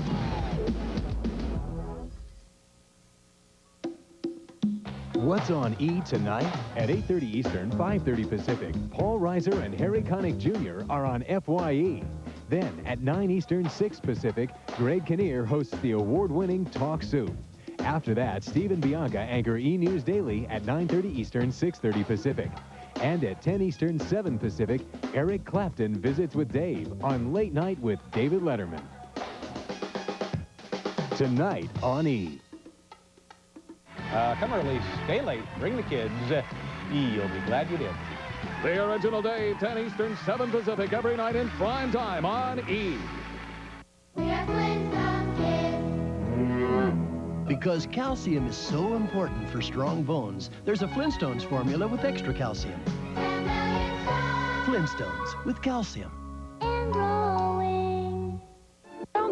I haven't actually seen him yet, but Norma says he's a whole lot of man. And you know how I like those big, athletic types. Girl, this could be the one. Wish me luck. If Saturday nights out are what you expected, hi, I'm your date. Why not stay in with HBO Saturday Nights? It's a new movie never seen before on HBO. Every Saturday night, 52 Saturday nights a year, guaranteed. Want a little donut? I'll get back to you. HBO Saturday Nights, hey. In an emergency, reaction time is critical. So when one of these volunteers gets a cold or allergy, should she take a medicine that can cause drowsiness or long-lasting Sudafed 12-hour? It relieves nasal congestion all day and lets you stay alert. Great. For long-lasting, non-drowsy relief, You gotta eat quick. It's okay. Back this way. Sudafed 12-hour clears you up without slowing you down. From the makers of Original Sudafed. My darling, I have procured a delicious meal. It's a shrimp and fish meal from Long John Silver's. 3 tasty battered dip shrimp and their famous fish. The Little Rascals, now playing at theaters in a Long John Silver's near you. The following demonstration complies with broadcast regulations. First, spray designer Imposter fragranced body spray on your arms, and then try some on your...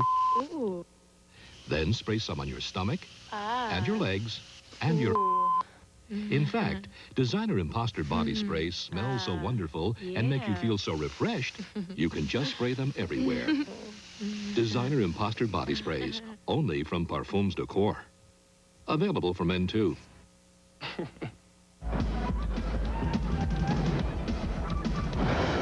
what's going on now, Tom? In other words, until you get your divorce settlement, how do you get any money? Well, but you got money coming in from True Lies, right? I mean, you got cash. Yeah, I mean, there's a lot of. I'm sure that the divorce settlement, everything will be satisfactory for everybody. There's enough to go around. Everybody's happy. I'm happy. Did you have your own bank account? Yes, of course. Okay. I mean, because you did get money from your producer duties. Well, yeah, and you make a lot of. I had my show, my last show. You make a lot. I made a lot of money. Yeah, I'm very happy. He had. I'll give you the bottom line. He probably had $2 or $3 million in his own bank account. Okay. But after the divorce settlement, I will say conservatively, you will be worth $50 to $60 million. And I'm going to tell you why. There's no way around it. Roseanne can sit and squirm all she wants and talk about, hey, Tom beat me and all this kind of stuff, which I don't even believe. No. I don't believe that. I wouldn't believe well, it why would she, you know, all you have to do, as I said, is pull out those old Oprah tapes where she's telling everybody that you're her savior, her biggest support system. What is that? Did you get the old Oprah tapes? Yeah, I got the old Oprah tapes. Sally Jesse, I got them all. You got them all? Yeah. I think that, you know what, when people get divorced, it's so emotional because, you know, you love somebody and then the next day they aren't going to be there or whatever, that sometimes you do stuff that you wouldn't normally do because that love-hate thing is such a fine line. Yeah, believe me. I see the girls who are comforting you now. I wouldn't mess those in too much. Who is that girl? That now that's pretty. Where's she? Is she here with you today? Let me get a look at her. She's here. Is she really? Is she really? Is she really? Oh, jackpot. Oh, jackpot. That's not her, that's Gary. Oh, is that right? Oh, yeah, I was going to say she looks like Gary. A little hairy. Tom likes him hairy. Yeah, right. Exactly. Let me tell you something. Now you're going to have some life. Now your life begins. You've got an acting career. You don't even have to screw with TV anymore. You've got a film career. You could make... You had a little adversity. Yeah, you had some adversity. Bit here and there. All right. Hey, so what? That's right. So what? Now it's all uphill. Right. You've got money. You got enough money for the rest of your life. I don't see... Ooh. Oh, yeah. How are you? Okay. Good morning. Julie is from the Midwest. Julie. Julie, I love a belly shirt. That is the best thing you can wear. That is the best thing you can wear. All right. Oh, yeah. All right. Oh, yeah. Oh, my publicist is happy now. Your name is Julie? Yes. How old are you? 21. Oh. Wow. Oh, yeah. Yeah. But she is an old 21, right. Howard. I met her at David Spade, you know, from Saturday Night Live. Yes. He had his birthday party about a month ago, and he said, come down here and to the Viper Room. You know, great place. And come down here, I'm having my party. So I get down there, and he goes, it was all guys. It was Chris Farley and all just guys. And he goes, wait a minute, because the Playmates are coming. Yeah. So I said, okay. So then they come, and they're real nice and everything. Some of them are drunk, some of them are funny, some of them are smart, some are whatever. Right. But I noticed that somebody kind of stood out a little bit, and it was Julie, and she wasn't a Playmate. So I talked to her, and I found out she was visiting her brother from Michigan. Yes. Her brother's a comic. And that she, you know, and I said, well, would you like to go out on a date with me in a week? Yeah. And she did. And because she's going to be a school teacher next year. Is that right? Second grade. That's a nice. It's a good person. Well, wait a second. So you guys met at the Viper Room. Right. And now you're going to go be a teacher somewhere. But did your parents meet Tom yet? No. I mean, wait till they find out you're dating an older guy. You know what I mean? They know now. They do know? Are they pissed off? No. Her dad wanted to come out and get her right away. He's going to get away from that guy. But it must be great waking up next to her. I mean, you know what I'm saying? 21 years old. She's really a nice person. She's very grounded, and she's very, you know, but you're not going to rush to get married or anything again. Well, you know, I'm not divorced yet. Yeah, so it would be bad to rush to get married. That's stopping him, though. I can't believe it. So, you and Tom have a lot in common and stuff? Yes, as a matter of fact, we do. And is he always screaming about Roseanne and everything too? No. He didn't even care. I don't even think you think about it. Well, you were actually the one who was trying to patch up the marriage there for a while. I did everything humanly possible. I know you tried. You went down there. You tried to reason with him. I forget it. Well, what happened? What do you think happened to the marriage? Well, I'll tell you exactly what happened. Oh, okay. Howard knows. Tom got sick of Roseanne. Oh, here we go. That's exactly it. And you started dating other girls. No, that's not what happened. Really? No. I'm not sure exactly what was the marriage. You know, in all marriages, we had a lot of stress, and you know, it was so public and everything, and we're both in the same business, and you know, one thing leads to another, and then it gets there's just too much. And I worked so hard this last year. I was gone a lot doing this movie, and that made it hard. And then I was doing my show at the same time, and I was doing too much, and I wasn't there enough to work on the marriage. So that's my responsibility within this. Yeah. Come on. Who are you kidding? Yeah, You're true. talking to me now. True. What are you, You crazy? really would have Come on. liked to see it last. No, I would have. No way. As soon as a guy gets financial independence, starts to think about... You're making Tom sweaty. Yeah, let's take your shirt off, man. As soon as a guy gets financial independence, which Tom has, this is my beat on it. Yeah. Look, you got financial independence. You start to look around, it's Hollywood. You're exposed to beautiful women on the set every day. You know, you haven't been on my set. Yeah, but come on, you know what I'm talking about. Well, you know what? There's assistants. There's all kinds. You got Julie over here. Well, Julie is new. I met Julie got after. some hot body on her. All right, She's what very about nice. That Kim Silva? Yeah, what about her? Kim? You got her too, right? Well, no. Kim is. You had her. Kim is moving to Hong Kong to work for Planet Hollywood as a PR person, and I wish her the best. Kim's a great person. She is an absolutely. So you're not with her friend. anymore. What do you mean with her, Howard? You're not working with her anymore. You're right. I'd like to sometime when I get back to producing television shows. Right. But she's great. Kim is great, and Kim took a lot of flack from everybody, and she's a very nice person. Well, what about that three-way marriage deal? Well, you know what? Last year I was out in Washington D.C. doing. I'm trying to get that going for me. and Arnold will tell you this is true. Rosie came out with Kim, and they were hanging around the set, and they said, "Listen, we want to have a three-way marriage. It's going to be so funny because all Kim's friends are getting married, and so we'll do it." And I said, "Hey, just don't tell anybody that, because if people find out, it's going to be a huge thing." And she said, "Oh, I'll tell whoever I want to tell. Nobody can tell me what to do." Well, anyway, it became a huge thing, as we all know. And one thing led to another. And sometimes you come up with good ideas, like maybe Rosie came up with an idea she thought would be funny, and then the way everybody reacted to it might have made her feel like maybe this wasn't a good idea, and then maybe I should be mad at Tom. I mean, I assume that would be. But it was fun, and Rosie is very fun, and she's a very sweet person. I'll bet you Rosie never sat on your lap like that. Look at that. Come on, be honest, man. That's there aren't any chairs in here. It's the only place to sit. It's Gary on my lap, by the way. I mean, that's unbelievable. It's hard to start off a marriage. It's like saying, "I really love you, you thieving bitch." You know? Everybody's always interested in sex. You're showing a lot of body. And now you'll be seeing a lot of different celebrity centerfolds. Sex and technology intersect. We don't get very explicit. They're sexual fantasies, and they're very extreme. All a reflection of the mixed emotions that we still have about human sexuality. Erotica on E. Sunday at 2 Eastern and 11 Pacific, only on E. And I just can't wait to plug in. The Entertainment Authority. I'm gonna rock your world. If bugs are taking over your house, don't do it yourself. Call 1-800-TERMINEX. We can control any bug problem, and nobody offers a better guarantee. Call now before things get carried away. Nobody bugs bugs like Terminex. It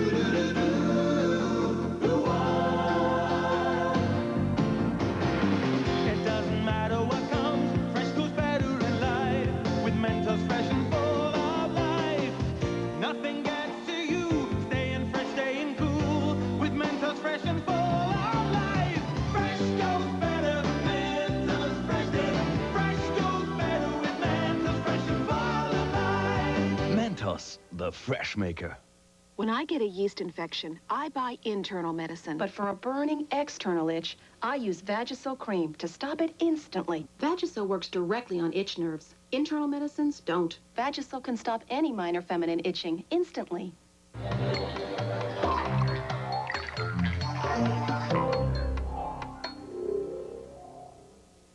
People of Earth, prepare to embark upon the most incredible journey ever undertaken by humanity. Lost in Space, the Collector's Edition. Soar into the unknown aboard the Jupiter 2 with your first 2-episode video, only $4.95. Featuring the unaired pilot and the startling premiere episode in Adventures Beyond Imagination. Earth, 1997. Boy genius Will Robinson and his family head for a new life in a far-off galaxy, unaware that a mysterious stowaway will leave them all hopelessly lost in space. This is never-ending intergalactic adventure. Dr. Smith! Disaster at any moment. The suspense, the shock, the lure of the unknown. Your heart will race, your pulse will pound, your VCR will explode with excitement. Lost in Space, it's out of this world. To get your first 2-episode video for only $4.95, have your credit card ready and call toll-free 1-800-257-5353 now.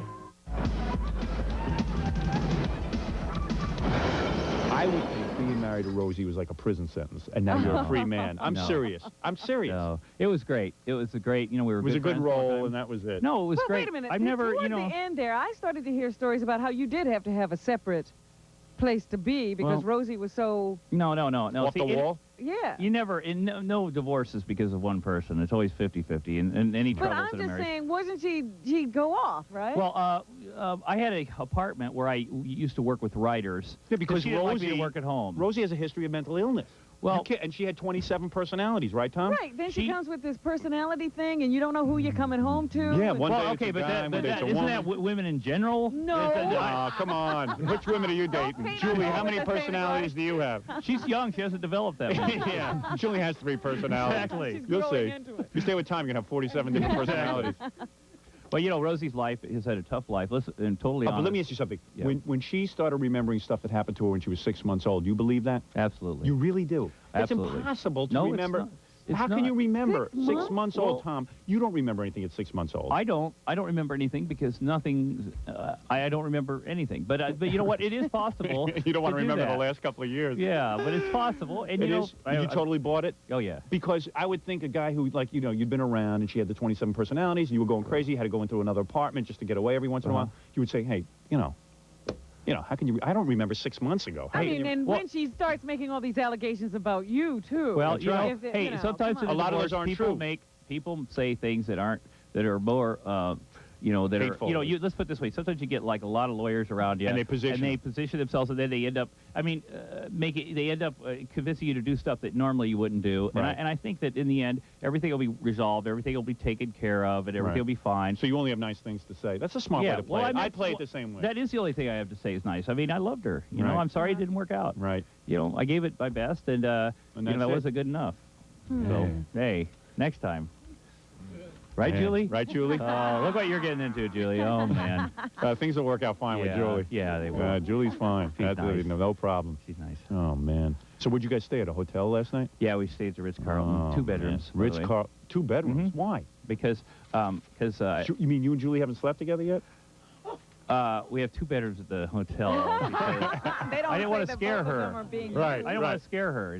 Well, Julie's of age. I mean, I know, but is Tom your first boyfriend? Was he my first boyfriend? No. No. Well, he was your first, though, right? Oh, Lord. True? True, Tom? Oh, yeah, I was her first. You were? Yes. She was mine, too. Really? Yeah. Unbelievable. I can't believe. Ooh, the prize. You are the prize. Oh, she's nice. Oh, may I have a date with you? For the rest of the interview, can you sit on my lap? That's not right. So, Tom, let me get this straight. Okay. So here you are, your guy comes out of Iowa. And you meet Rosie, I don't know, on the comedy circuit. Yeah. Start writing some stuff for her. So right there's your claim to 50%. He's writing material for her. All right. Boom, okay? I didn't know about that Did you need part. more? You need more proof? Start writing some material for her, doing the whole thing. Yeah. But didn't he get paid for that? I mean, he wasn't married, so he doesn't get that 50%. So here's the deal, Robin. I know you're very concerned about this. Thank you. I don't want to. You know what? I'm not going to. Something can be worked out that's not 50% or Right. 40% or anything like that. Did you that I'll sign be a totally happy prenuptial with. agreement? You No, never signed any prenup? No, Well, he was nobody. I would never stupid. make anybody do that either. No. He So wouldn't do Julie, something like if that. he puts a piece of paper in front of you, you say, I "Yeah, would not got it." do that. Oh, I yes, you promise. will. Hey, they don't hold up in court anyway. What's Yes, the they point? do. Yes, they do. I'm telling you. Yeah, I wouldn't do There's it. Donald Trump. It's hard to start off a marriage. It's like saying, I really love you, you thieving bitch. You know? Right. Yeah, but you gotta. Your lawyer will make it. You don't want to do it. My but the lawyer will can't make me do anything. All right, so wait a second. Julie, you're going to have to sign. But sorry.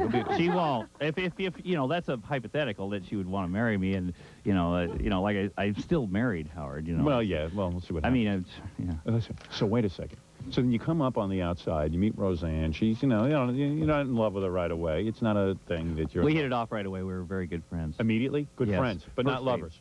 Not lovers, no.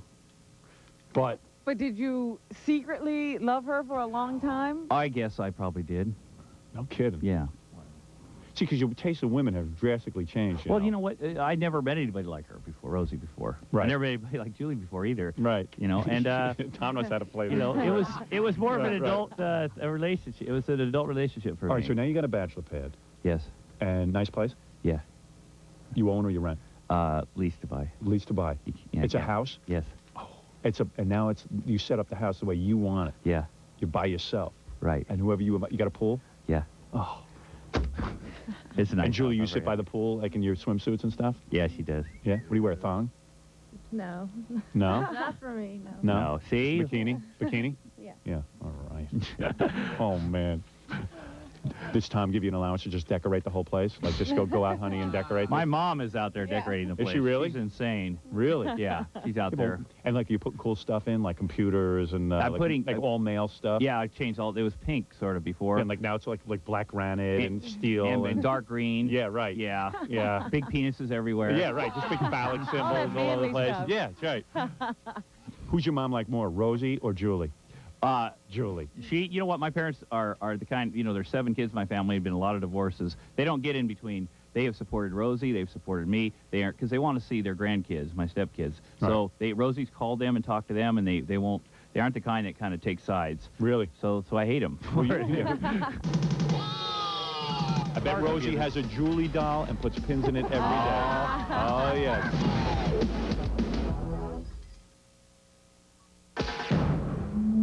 Hollywood sidewalks sink. Tonight on E! News Daily, the stars on the Walk of Fame are sinking. Also, the sign gets a fresh coat of paint. A circus elephant goes out of control and mauls its trainer. Also, we love to make a date with our calendar guys and find out what groupies of the age of AIDS are like. We get crazy mad women chasing the bus. Prime time tonight at 9:30 Eastern, 6:30 Pacific on E! News Daily, the Entertainment News and Information Authority. This portion of E! Entertainment Television is brought to you by Perfumes Decor, designer quality fragrances, not designer prices. The following demonstration complies with broadcast regulations. First, spray designer Impasta fragranced body spray on your arms and then try some on your... Ooh. Then spray some on your stomach and your legs and your... In fact, designer Imposter body spray smells so wonderful and make you feel so refreshed, you can just spray them everywhere. Designer Imposter body sprays, only from Parfums Decor. Available for men, too. In an emergency, reaction time is critical. So when one of these volunteers gets a cold or allergy, should she take a medicine that can cause drowsiness or long-lasting Sudafed 12-hour? It relieves nasal congestion all day and lets you stay alert. Great. For long-lasting non-drowsy relief, You gotta get quick. It's okay. back this way. Sudafed 12-hour clears you up without slowing you down. From the makers of original Sudafed.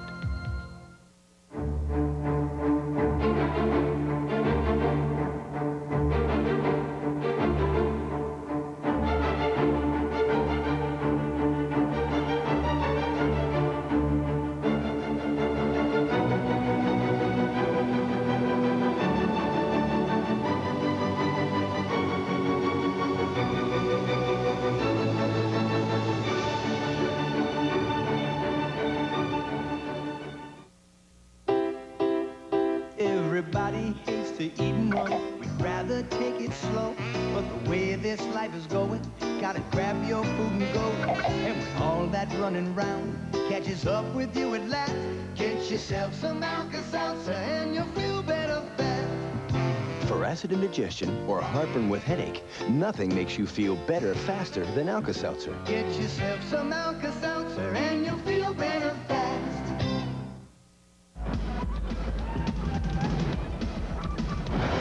Is it killing Rosie that you're doing so well?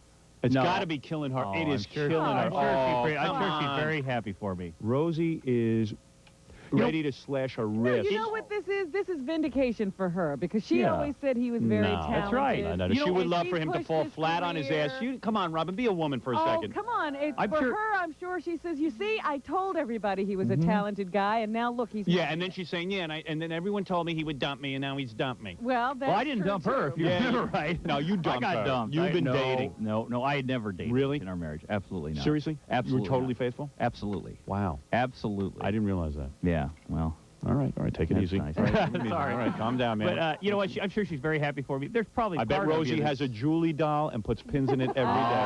Oh, yes.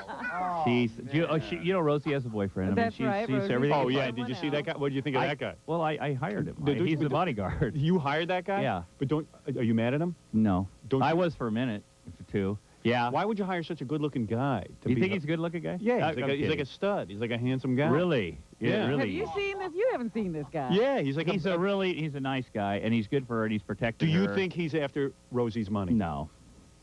I don't think, I don't, absolutely not. You think he really loves her? He's in his 20s, too. Really? You know, he's a young guy. All right. And, yeah, I'm sure he does. Well, she's lovable. Why, who wouldn't? I don't know. That guy is going to get half of Rosie's half. Oh, boy. After, I'm telling you. And him and Julio get together. Yeah, right. And you'll both be finished. Exactly. That'll be the end of it. That half will keep going down. There'll be nothing left. Yeah. No, Tom's going to be smart with his half. Yeah. All right. Anyway, Tom, thanks for Thank coming you, in. I bud. really do appreciate it. All It was right. great to meet you.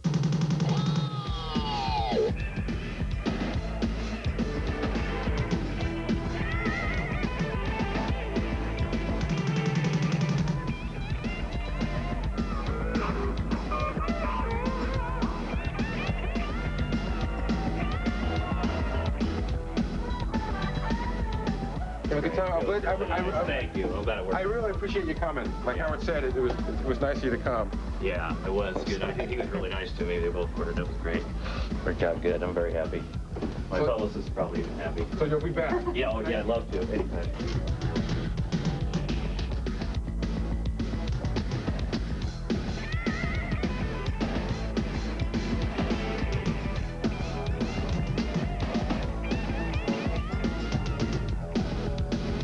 Stay tuned for another episode of F.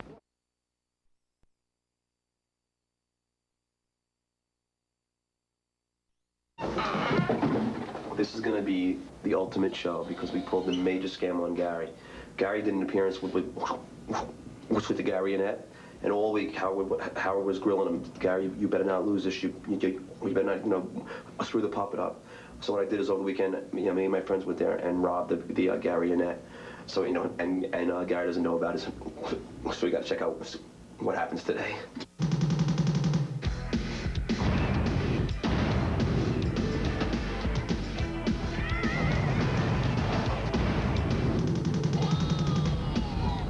Baba Booey, what is your problem?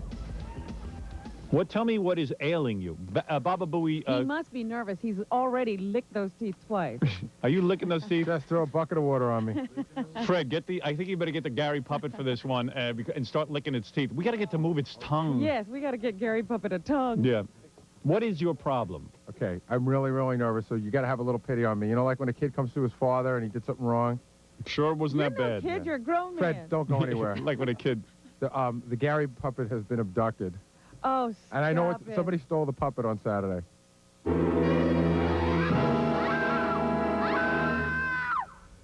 Are you serious? I'm very serious. I'm not kidding. I'm not kidding. You take the puppet. Wait a second. Excuse me. I want to say something. Okay. I'm not kidding. I think that you guys set me up, but I really believe it. Oh, I set you up. I think that you guys set me up. First of all, number one, I did not set you up. Number two, what did I tell you about taking the Gary puppet on an appearance? Keep an eye on it.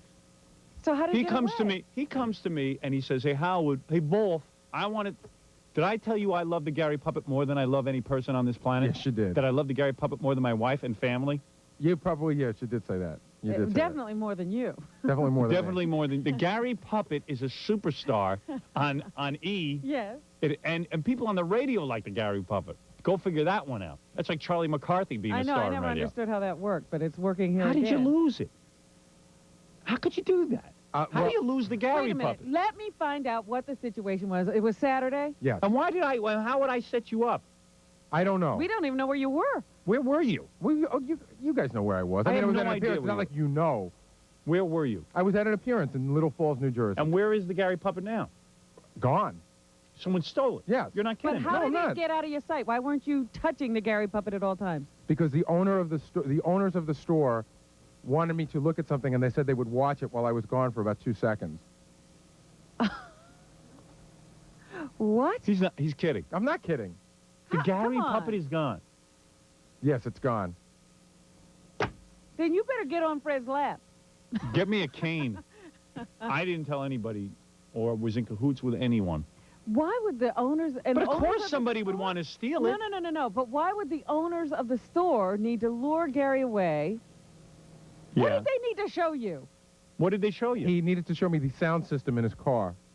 Why? It was an Did it audio sound- store. And you just left the Gary puppet like sitting in a bag?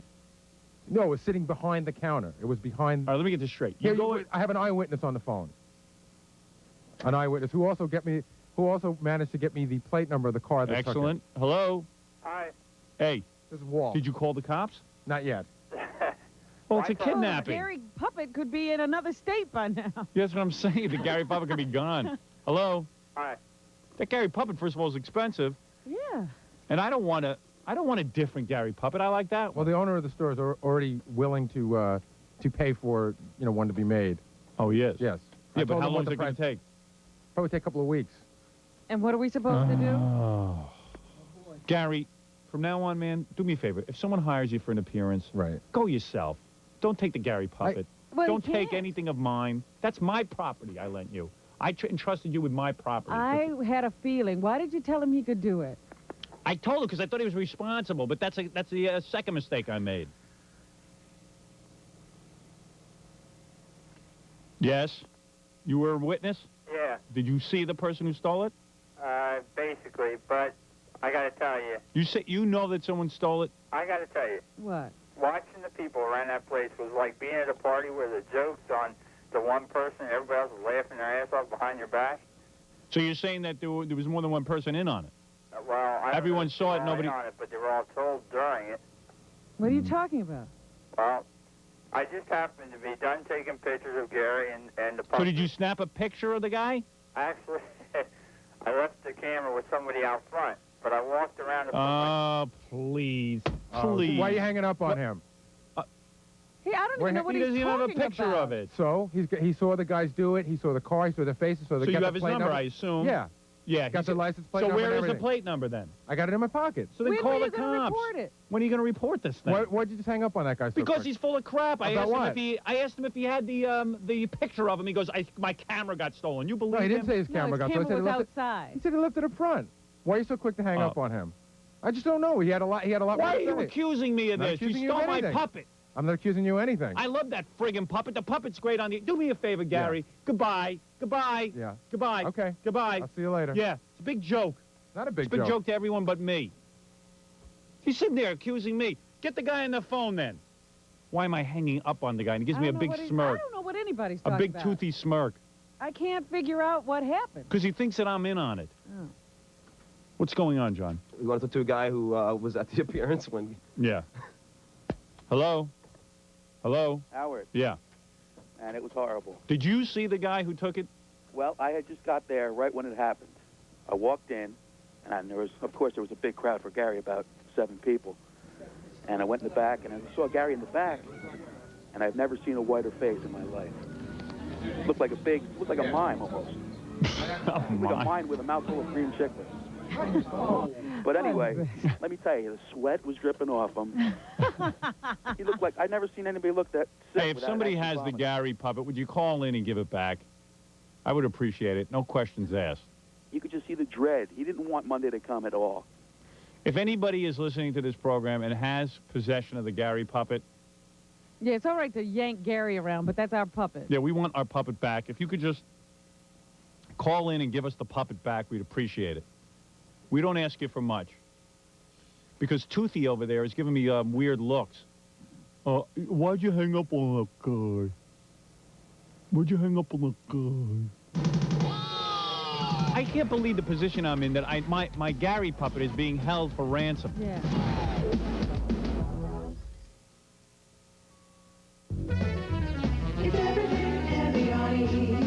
It's the guide to the 1994 Primetime Emmy Awards. It's all you need to know about Primetime's biggest event. It's a behind-the-scenes, in-depth look at the year's best primetime television. Watch Primetime's Brightest, E's Guide to the Primetime Emmy Awards, premiering this Wednesday, 10 Eastern and Pacific. Welcome, ladies and gentlemen, not only to the most entertaining hour in television, but to the most entertaining hour of your life. Late night in prime time. All right, listen. I want you to say, I have the puppet, and I'm not giving it back. What is it, Stuttering John? This guy claims he has the puppet. Hello?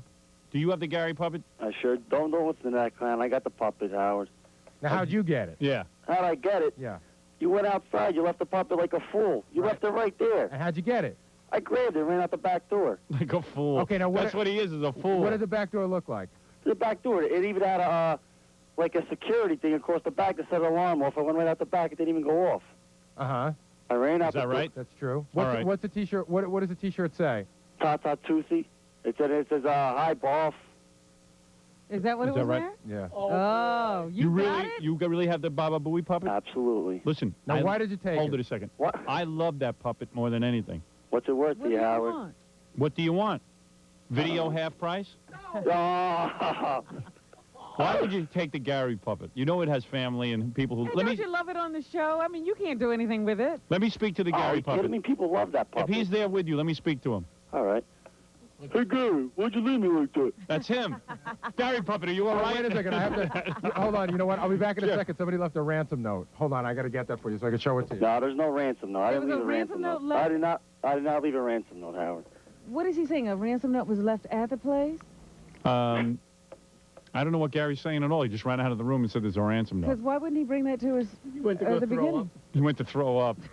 Wait a second. So that idiot leaves the puppet laying in the back there, and you just took it and nobody even said anything. Howard, the guy said to him, I was scoping the place. I heard the guy say to him, hey, why don't you go outside and give out some prizes to the people? He goes, oh, okay, no problem.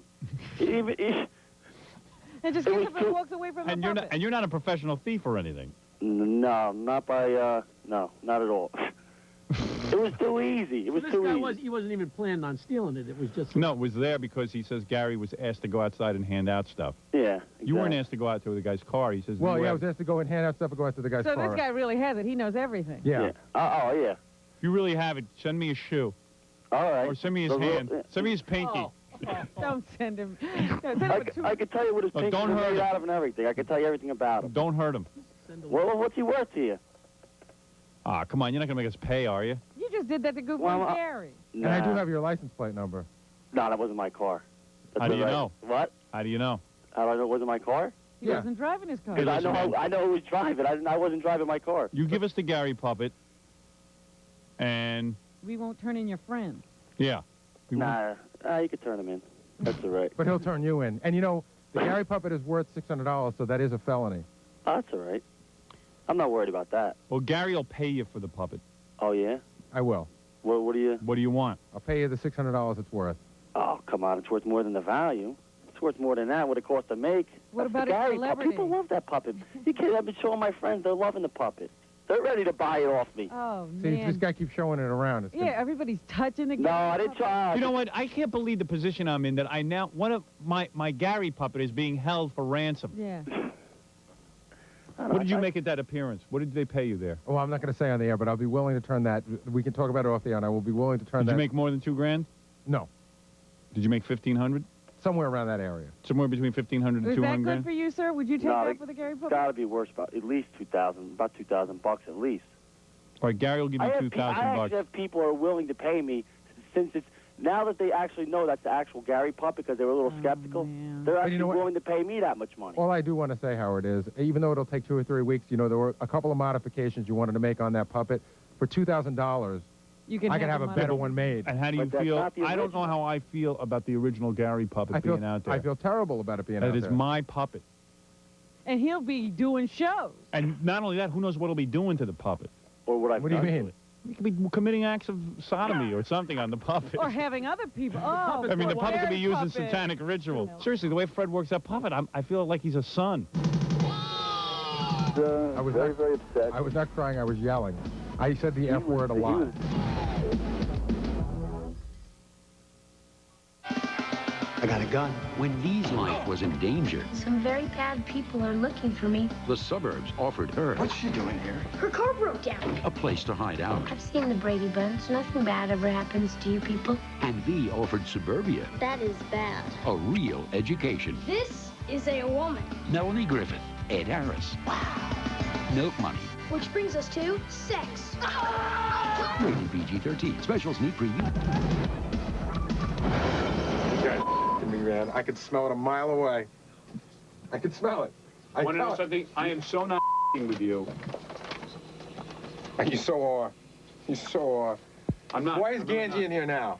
What are you doing This here? is fun. Turn that off. Seriously. Forget it for now. All right, let's finalize this discussion. Where were you appearing? You want the name?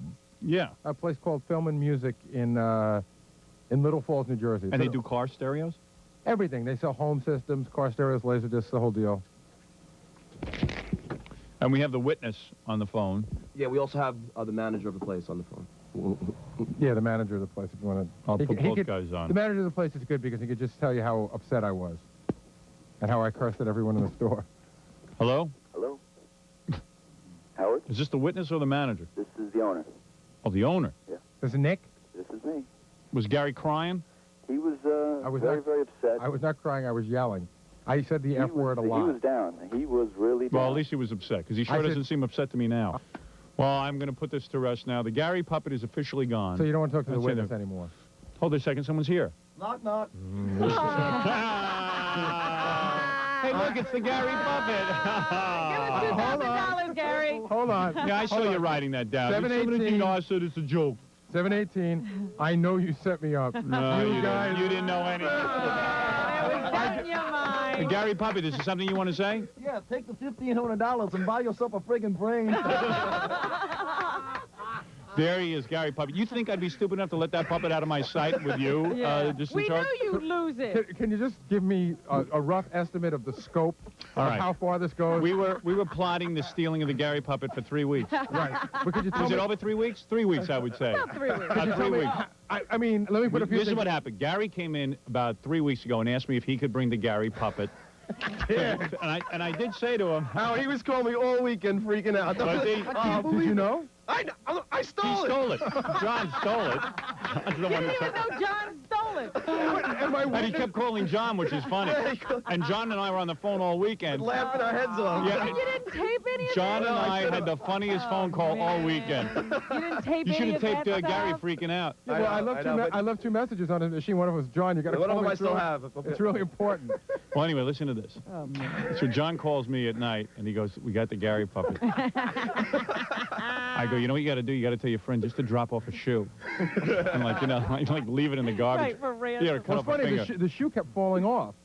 Yeah, so Gary's anyway, what happened was like 3 weeks ago, Gary came to me and said he wants to take the Gary puppet too. And I really did say to him, this was before we started plotting it, I just said, don't lose the stupid That's puppet. right. You can take it, but you have to Because take we care love the of it. damn thing. I said, I don't care if you take it as long as you're responsible for it. So, of course, everyone starts going after that And he did a lecture. real good job of keeping an eye on me, too.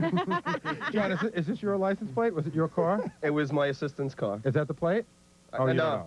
I don't think so. No, I don't even think you had the right. I actually, I'll admit now that I called it into a friend of mine who's a cop, and it came back that it was the wrong plate. There was nothing on it. I was You know fooled, what? I had a sneaking suspicion that Gary didn't have a license plate. No, I did know I had a plate, and I did call it in, but I wasn't going to tell was anybody. testing us. Okay, Yeah. who is the guy on the A phone? dinner plate. The guy, Who's That's John's friend. the guy on the phone is the actual guy who took it. The actual, he's a friend of my assistant's, and his name is Paul Lauer. Right. And he was great. He wanted to just grab it and run out of the store, but he didn't care about getting beat up or anything. He was like to do it. Psycho friend. All right, let me tell you what happened.